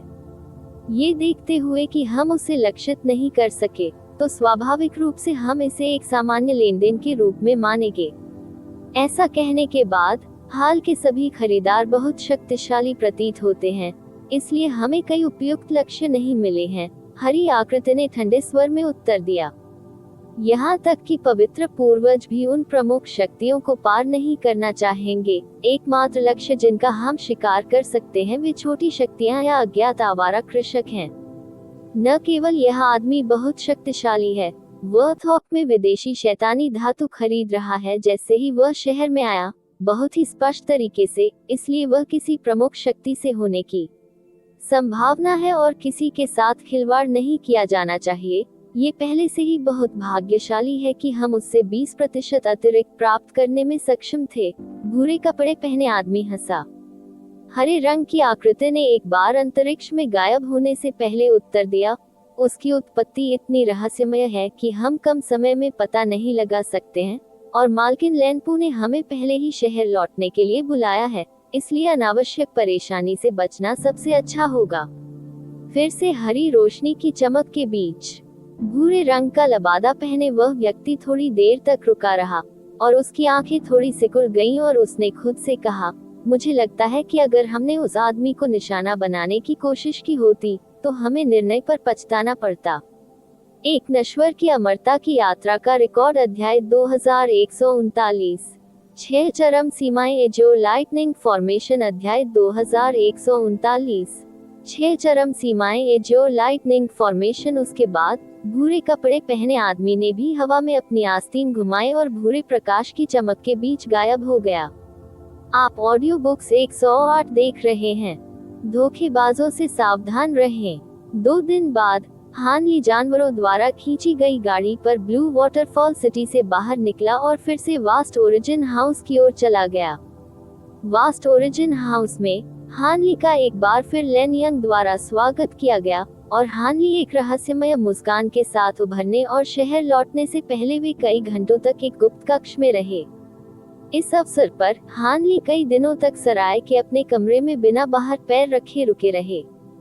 जब हान ली पहली बार आए थे तो उन्होंने 1 महीने के प्रवास के लिए पर्याप्त शैतान पत्थर जारी किए थे, इसलिए सराय के कर्मचारियों ने शुरू में इस बारे में ज्यादा नहीं सोचा था। हालांकि 1 महीने की समय सीमा जल्द ही नजदीक आ गई, लेकिन हान ली ने अभी भी अपना कमरा छोड़ने का कोई संकेत नहीं दिखाया और कर्मचारियों को अंततः चिंता होने लगी। अंतिम दिन कर्मचारियों में से एक ने हान ली के कमरे में जाने से पहले सावधानी से दरवाजा खटखटाया, लेकिन पाया कि हान ली पहले से ही कहीं नहीं था। इस समय हान ली ध्यान में अपनी आंखें बंद करके एक भूरे रंग की उड़ने वाली गाड़ी में बैठे थे। उसके सामने दाओइस्ट सी और झू गोवा बैठे थे, जिनमें से पहला अभी भी लकड़ी की मूर्ति की तरह था, जबकि दूसरा लगातार चारों ओर देख रहा था।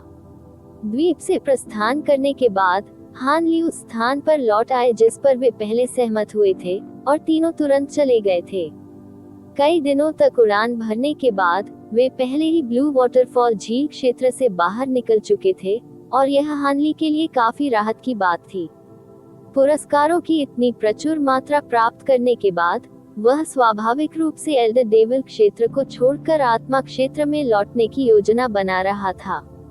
निस्संदेह वह उसी रास्ते से वापस नहीं लौटने वाला था जहां से वह आया था।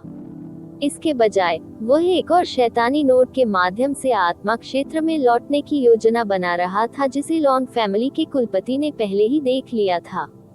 ऑडियो बुक्स 108 ने इस अध्याय के प्रीमियर रिलीज की मेजबानी की। लॉन्ग फैमिली के संरक्षक के अनुसार वह शैतानी नोड एल्डर डेविल दायरे के एक बहुत ही एकांत हिस्से में स्थित था, इसलिए वहां कई उच्च श्रेणी के शैतानी प्राणी इसकी रक्षा नहीं कर रहे थे, और नोड आत्मा में वो जनजाति क्षेत्र की ओर ले जाता था। क्षेत्र हालांकि लॉन्ग फैमिली के मुखिया और अन्य लोग पहले ही खत्म हो चुके थे, हान ली अभी भी थे इस पूर्व निर्धारित मार्ग को अपनाने की योजना बना रहे हैं।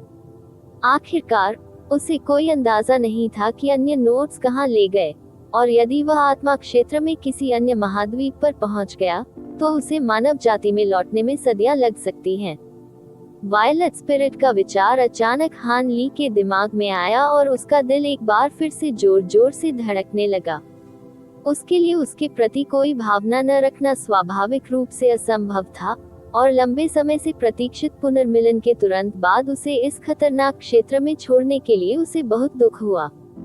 निस्संदेह यदि लियू जी द्वारा उस पर प्रतिबंध नहीं लगाया गया होता तो वह निश्चित रूप से उसे अपने साथ आत्मा क्षेत्र में वापस ले गया होता और उसके शरीर से शैतानी क्यूई को बाहर निकालने का एक तरीका खोजा होता ताकि वह वापस मानव शरीर में वापस आ सके। हालांकि वर्तमान स्थिति के अनुसार उसके हाथ बंधे हुए थे। इस प्रकार उसका मन उन अनुभवों की ओर भटकने लगा जो उसने मानव संसार में वायलेट स्पिरिट के साथ साझा किए थे, और जल्द ही एक और भव्य आकृति भी उसके विचारों में आ गई। काफी देर बाद अचानक उसके हाव भाव थोड़े बदले और उसने तुरंत अपनी आंखें खोल दी। उसी समय उड़ती हुई गाड़ी से निकलने वाली रोशनी फीकी पड़ गई और वह अचानक रुक गई। क्या कुछ हुआ, सीनियर हान? झू गोए चिंतित भाव के साथ तुरंत अपने पैरों पर खड़ी हो गई, जबकि डाओइस्ट सी मूर्ति की तरह बैठी रही। ऐसा लगता है कि हम अनजाने में एक सुपर फॉर्मेशन में फंस गए हैं। फॉर्मेशन को बहुत ही सावधानी से स्थापित किया गया था, इसलिए मैं इसे नोटिस करने में असफल रहा, हान ली ने भौहें सिकोड़ते हुए कहा, और वह भी खड़ा हो गया। एक सुपर फॉर्मेशन जो आपकी नजर से भी बच गया, क्या ये हमें निशाना बना सकता है? ये सुनकर झू गोए काफी चिंतित हुआ। झू गोआ को जवाब देने के बजाय हान ली दाओवादी जी की ओर मुड़े और पूछा, भाई जी, आप इस गठन के बारे में क्या सोचते हैं? ये सुनकर डाओइस्ट सी ने भी अपनी आंखें खोली, और कुछ देर रुकने के बाद उन्होंने इत्मीनान से जवाब दिया, ये 6 एक्सट्रीम एजो लाइटनिंग फॉर्मेशन का अधूरा संस्करण लगता है। अगर मैं आप होता तो मैं आगे बढ़ना जारी रखता गठन का मूल। यहीं पर गठन सबसे शक्तिशाली होगा, लेकिन एकमात्र बिंदु भी जहां से हम इस गठन को छोड़ सकते हैं।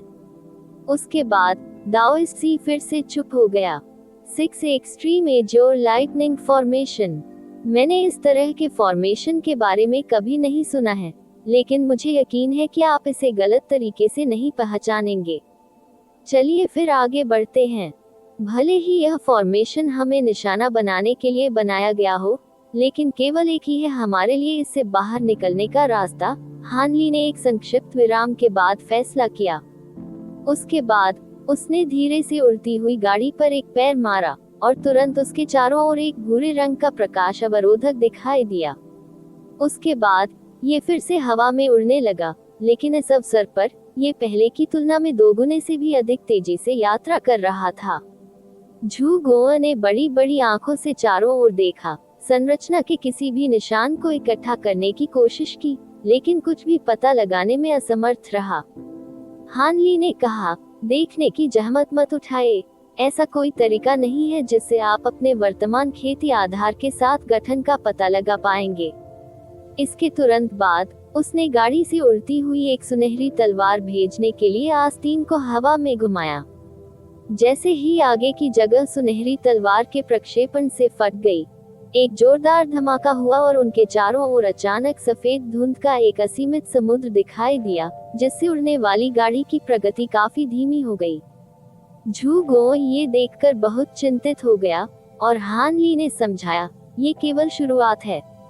अगर हम पीछे मुड़ गए होते तो हमने गठन के भीतर और भी अधिक शक्तिशाली प्रतिबंध सक्रिय कर दिए होते।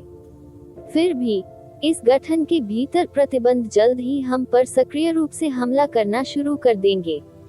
अपनी शक्तियों के साथ भी आपको सावधान रहना होगा। साथ ही दाओवादी जी ने अपनी आंखें खोले बिना चेतावनी दी। चेतावनी के शब्दों के लिए धन्यवाद फेलो डाओइस्ट सी, मैं निश्चित रूप से सतर्क रहूंगा। हान ली ने दोनों हाथों को हवा में उठाते हुए आध्यात्मिक प्रकाश की कई दसियों गेंदें छोड़ते हुए कहा। वह तुरंत उड़ती हुई गाड़ी के आसपास के स्थान में गायब हो गया। वे सभी गठन के खजाने थे और अगले ही पल शैतानी पैटर्न की एक श्रृंखला उड़ती हुई गाड़ी से बाहर निकली, जिससे उसकी सतह पर संरचनाओं की एक श्रृंखला बन गई। उसके बाद हान ली ने अपना हाथ अपनी पीठ के पीछे रखा और चुपचाप दूर की ओर देखता रहा। उसकी आंखों में नीली रोशनी चमक उठी और वह देखने में सक्षम हो गया कुछ चीजें सफेद धुंध की परतों के माध्यम से। अचानक उसकी अभिव्यक्ति थोड़ी धुंधली हो गई और उसने कुछ जपते हुए हाथ पर मुहर लगा ली। उड़ती हुई गाड़ी की दीवारों पर काले पैटर्न से रनों की एक श्रृंखला उभरी, जिसने तुरंत ग्रे लाइट बैरियर के बाहर रनों का एक काला जाल बना दिया। कुछ क्षण बाद कोहरे के शांतिपूर्ण समुद्र के भीतर बिजली की हल्की गड़गड़ाहट गूंजने लगी। प्रारंभ में ध्वनि बहुत तेज नहीं थी, लेकिन जल्द ही यह गड़गड़ाहट की गड़गड़ाहट में बदल गई और धुंध के समुद्र के भीतर नीला बिजली चमकने लगी। उसी समय सफेद धुंध का समुद्र दलदल की तरह चिपचिपा हो गया, जिससे उड़ने वाली गाड़ी और भी धीमी हो गई। ये देखकर हान ली ने ठंडे स्वर में हंगामा किया, फिर नीला किवी का विस्फोट छोड़ने के लिए अपना मुंह खोला, जो एक झटके में उड़ती हुई गाड़ी में गायब हो गया। उसी समय जैसे ही उसने गाड़ी में आध्यात्मिक शक्ति का संचार किया, नीला प्रकाश उसके पैरों के चारों ओर घूम गया। गाड़ी से एक धीमी भनभनाहट की आवाज आई और बाहर दौड़ने वाले काले जाल ने कांपकर आसपास की सफेद धुंध को तितर बितर कर दिया, जिससे गाड़ी फिर से तेज हो गई। जैसे ही उड़ने वाली गाड़ी आगे बढ़ी, उसके चारों ओर नीला बिजली के बोल्ट दिखाई देने लगे, जो अनगिनत नीला बिजली सांपों की तरह उस पर हर तरफ से बमबारी कर रहे थे। बिजली के प्रत्येक बोल्ट के कारण जाल में कंपन होने लगा और जाल पर बिजली के इतने सारे बोल्ट एक साथ गिरने से जाल जल्द ही टूटने की कगार पर था। हालांकि हान ली ने इस पर कोई ध्यान नहीं दिया और अविश्वसनीय गति से उड़ती हुई गाड़ी को आगे बढ़ाना जारी रखा। अंत में आसमानी बिजली से काला जाल नष्ट हो गया और बिजली के कई दसियों बोल्ट उड़ती हुई गाड़ी की ओर गिरे। हान ली ने तुरंत जवाबी कार्रवाई में अपनी उंगलियों को ऊपर की ओर उछाला और उसकी उंगलियों से सुनहरी बिजली के बोल्ट निकले, जिससे सुनहरी बिजली का एक जाल बन गया, जिसने नीला बिजली को दूर रखा। राहत के इस क्षण के दौरान उड़ती गाड़ी पर काले पैटर्न ने एक और काला जाल बनाने के लिए अनगिनत काले रन छोड़े। इस प्रकार बिजली के भयावह तूफान के बावजूद हानली फॉर्मेशन और अपनी दिव्य डेविलबेन लाइटनिंग का उपयोग करके उड़ने वाली गाड़ी को अपेक्षाकृत आसानी से सुरक्षित रखने में सक्षम था। पलक झपकते ही उड़ने वाली गाड़ी ने लगभग 10,000 किलोमीटर की यात्रा कर ली थी और धुंध छंटना शुरू हो गई थी, लेकिन नीला बिजली की सघनता लगातार बढ़ रही थी, जो ये दर्शाता है कि वे गठन के केंद्र के करीब पहुंच रहे थे। इसके तुरंत बाद आसमानी बिजली की मुट्ठी के आकार की गेंदों की एक श्रृंखला सामने दिखाई दी, लेकिन वे सभी पूरी तरह से स्थिर तरीके से मध्य हवा में लटक गईं। ठीक इसी समय अचानक दूर से एक महिला की आवाज सुनाई दी। सिस्टर बाओ हुआ, आप पहले ही अपनी सारी चालें खत्म कर चुकी हैं, अब कोई रास्ता नहीं है कि आप बच सकेंगी। यदि आप अभी आत्मसमर्पण करती हैं, तो मैं पुनर्जन्म के चक्र में प्रवेश करने के लिए आपकी आत्मा का एक टुकड़ा छोड़ सकता हूँ। एक नश्वर की अमरता की यात्रा का रिकॉर्ड अध्याय 2140। संरचना के भीतर लड़ाई 1 अध्याय 2140। संरचना के भीतर लड़ाई 1। ये सुनकर हानली की अभिव्यक्ति काफी बदल गई, लेकिन इससे पहले कि उन्हें कुछ करने का मौका मिलता, आगे की धुंध अचानक छट गई और वे बिजली की दुनिया में पहुंच गए जो 10,000 एकड़ से अधिक क्षेत्र में फैली हुई थी। आप ऑडियो बुक्स 108 देख रहे हैं। धोखेबाजों से सावधान रहें। हर जगह नीला बिजली के बोल्ट और गोले देखे जा सकते थे और बिजली का एक हिस्सा वर्तमान में केंद्र में स्थित पीली रोशनी की एक गेंद की ओर गिर रहा था। प्रकाश के गोले के भीतर एक काला शैतानी जानवर था जिसकी लंबाई कई 100 फीट थी। उस जानवर की शक्ल मगरमच्छ जैसी थी और उसके सिर पर एक अजीब सींग था। इसने एक काले पैमाने का कवच पहना हुआ था और काली धुंध छोड़ रहा था जो 1 दर्जन या उससे अधिक विशाल जालों में बदल गया था, जो बाहर की नीला बिजली पर उन्मत्त रूप से हमला कर रहे थे। बिजली के कई बोल्ट जो काले तंबू से गिरे थे, तुरंत शून्य में बदल गए और इस बीच काले शैतानी जानवर के पीछे एक सफेद पोशाक में एक महिला थी, जो गुलाबी कमल के फूल पर बैठी थी और एक हाथ से हाथ की मुहर बना रही थी। अपने दूसरे हाथ में उसने एक छोटा सा पीला डंडा पकड़ रखा था और उसकी आंखें कसकर बंद थीं। आसपास के प्रकाश के गोले में प्रवेश करने से पहले पीली रोशनी की किरणें उसके हाथ में मौजूद ट्रंचन से लगातार बाहर निकल रही थीं, इसे मजबूत करने के लिए। हालांकि आसपास के क्षेत्र में आसमानी बिजली की मात्रा बहुत अधिक चौंका देने वाली थी और लगभग हर पल एक साथ प्रकाश की गेंद पर बिजली के हजारों बोल्ट गिर रहे थे। पीली रोशनी अविनाशी प्रतीत होती थी और बिजली की शक्ति को दबाने में सक्षम थी, लेकिन इस तरह के भयावह हमले के सामने ये स्पष्ट रूप से अधिक समय तक टिकने में सक्षम नहीं होगी।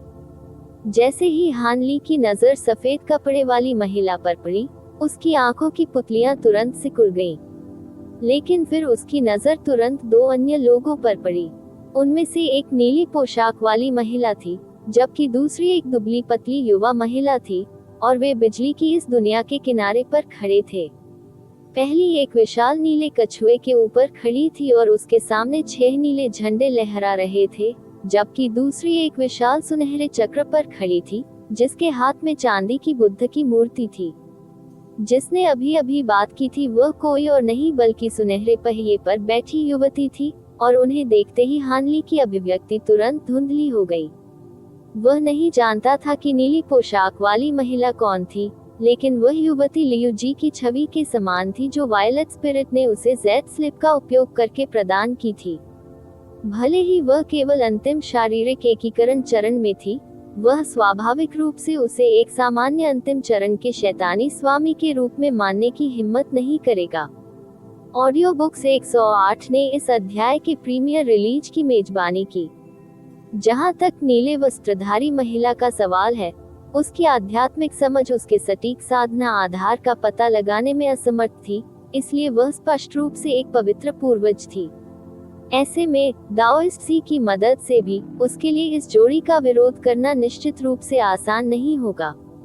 हालांकि हानली का आगमन स्पष्ट रूप से दोनों महिलाओं के लिए भी एक आश्चर्य के रूप में आया।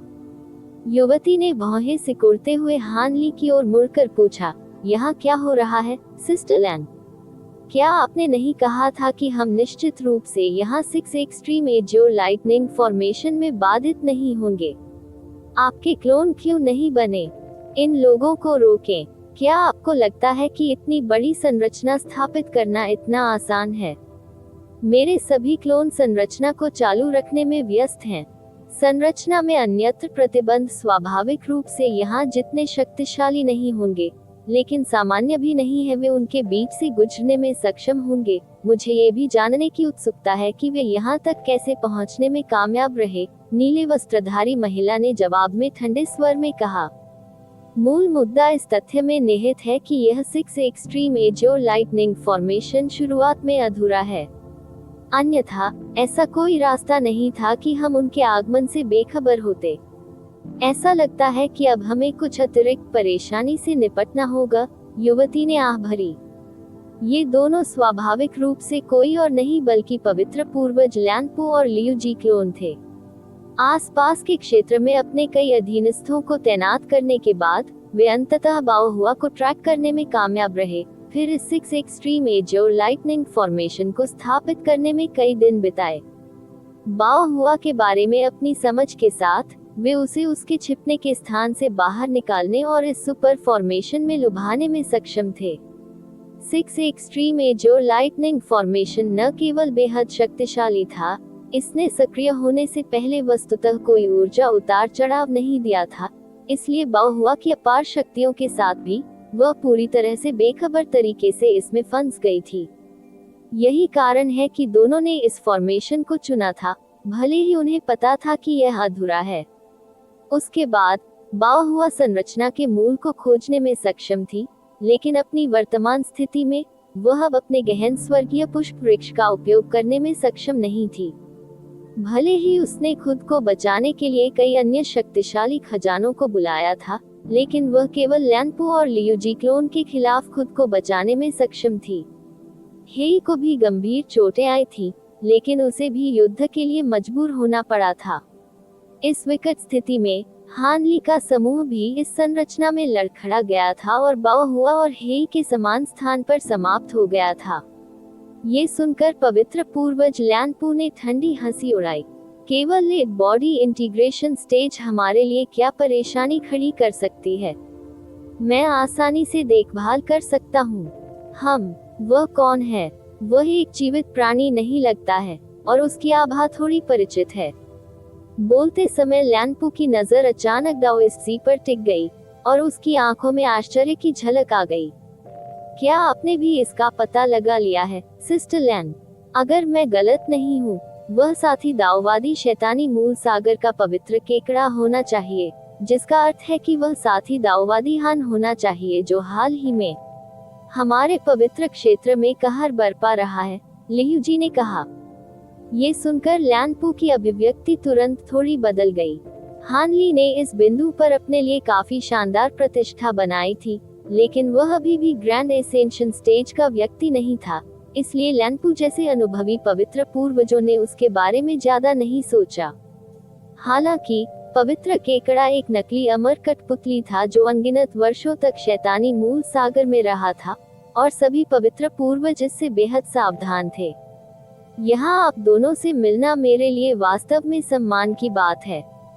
हालांकि मैं केवल इस जगह से गुजर रहा हूँ और मुझे उम्मीद है कि आप हमें इस संरचना से मुक्त कर सकते हैं ताकि हम अपने रास्ते पर जा सके, हान ली ने कहा, शांत सलामी में अपनी मुट्ठी बंद कर ली। जहाँ तक दाओइस्ट जी की बात है, उसने दोनों महिलाओं की पूरी तरह से उपेक्षा की और उड़ती गाड़ी में बैठा रहा। लियू जी और ल्यांगपो ने इसे देखकर एक दूसरे पर नजर डाली और वे उन अफवाहों को याद करने से खुद को रोक नहीं सके जिनमें कहा गया था कि पवित्र केकड़े को हान ली ने वश में किया था। उन दोनों को इस अफवाह पर काफी संदेह था, लेकिन ये स्पष्ट था कि ये दाओवादी जी वर्तमान में हान ली के नेतृत्व का अनुसरण कर रहा था, जिससे अफवाह को विश्वसनीयता मिल गई। हम भी आपको यहाँ देखकर काफी आश्चर्यचकित हैं, साथी दाओवादी। हमारा किसी भी तरह की परेशानी को आकर्षित करने का कोई इरादा नहीं है, और ये देखते हुए कि आप बस वहाँ से गुजर रहे हैं, हमें आपको जाने देने में खुशी होगी। आप क्या सोचते हैं, सिस्टर लैन? लियू जी ने मुस्कुराते हुए कहा। लैनपू ने थोड़ी देर के लिए हान ली को घूर कर देखा और अंत में अपने दांत पीसते हुए नाराजगी भरे अंदाज में कहा, अगर यह फिलोडाओ इस सेट के लिए नहीं होता तो मैं निश्चित रूप से इस मानव बववा को इस जगह से जीवित नहीं जाने देती। अगर तुम फिर मुझसे टकरा गए, समझो तुम्हारी जान चली गई। ये स्पष्ट था कि लैनपू हान ली को जाने देने के लिए बहुत अनिच्छुक थी, लेकिन वे बाओहुआ के खिलाफ अपनी लड़ाई में व्यस्त थे, इसलिए उसके पास सहमत होने के अलावा कोई विकल्प नहीं था। हान ली की अभिव्यक्ति अपरिवर्तित रही, लेकिन उन्होंने राहत की आंतरिक सांस ली। धन्यवाद, वरिष्ठ चिन। लैनपू ने अपने सामने लगे 6 नीले झंडों में से एक की ओर इशारा करने से पहले एक बार फिर ठंड से परेशान किया, और झंडा तुरंत 100 फीट से अधिक ऊंचा हो गया क्योंकि नीला बिजली उसकी सतह पर चमकने लगी। खुला, लैनपू चिल्लाया, और विशाल झंडा कांप उठा, क्योंकि गड़गड़ाहट के बीच आसमानी बिजली का एक मोटा बोल्ट झंडे के शीर्ष से बाहर निकला। इसके बाद बिजली का झटका हवा में 1000 फीट ऊपर एक मंडप के आकार के नीला रून में बदल गया, और रून एक झटके में पतली हवा में गायब हो गया, जिसके बाद लगभग 10 फीट आकार का एक छेद दिखाई दिया, जिससे बाहर नीला आकाश दिखाई देने लगा। उसी समय हान ली के सामने नीला बिजली भी उसके गुजरने के लिए एक सुरक्षित रास्ता खोलने के लिए अलग हो गई। हालांकि लैनपू उसे जाने देने के लिए बहुत अनिच्छुक थी। एक बार जब उसने अपना निर्णय ले लिया, तो उसने उस पर बहुत त्वरित और निर्णायक तरीके से काम किया। ये देखकर हान ली स्वाभाविक रूप से प्रसन्न हो गया, और उसने तुरंत अपनी उड़ने वाली गाड़ी को खुले हुए मार्ग की ओर बढ़ा दिया। हालांकि ठीक इसी क्षण बाओहुआ ने अचानक अपनी आंखें खोली और कुछ ऐसा कहा जिससे हान ली की अभिव्यक्ति में भारी बदलाव आया। साथ ही दाओवादी हान, क्या आप अभी भी लघु आत्मा आकाश को खोजने में रुचि रखते हैं? अगर मैं यहाँ नष्ट हो जाता, तो मैं निश्चित रूप से आत्मा क्षेत्र या एल्डर डेविल क्षेत्र में कोई दूसरा व्यक्ति नहीं होगा जो लघु आत्मा आकाश का सटीक पता लगा सके। ये सुनकर हान ली की उड़ती गाड़ी अचानक रुक गई, और वह अपनी आंखों में तीव्र दृष्टि के साथ बाओहुआ की जांच करने लगा। तुम्हें कैसे पता कि मैं लघु आत्मा आकाश की खोज कर रहा हूँ? क्या आप भूल गए हैं कि आपकी बगल वाली छोटी लड़की कुछ समय के लिए मेरे साथ रही है? मैं स्मॉल स्पिरिट स्काई में आपकी रुचि के बारे में कैसे नहीं जान सकता? मुझे नहीं पता कि आप उस क्षेत्र में क्या खोज रहे हैं, लेकिन मुझे यकीन है कि यह आपके लिए बेहद महत्वपूर्ण है, बाओहुआ ने बिना हड़बड़ी में उत्तर दिया। इस तरह के और अपडेट के लिए कृपया हमारे चैनल ऑडियो बुक्स 108 को सब्सक्राइब करें और नोटिफिकेशन सक्षम करें। धन्यवाद।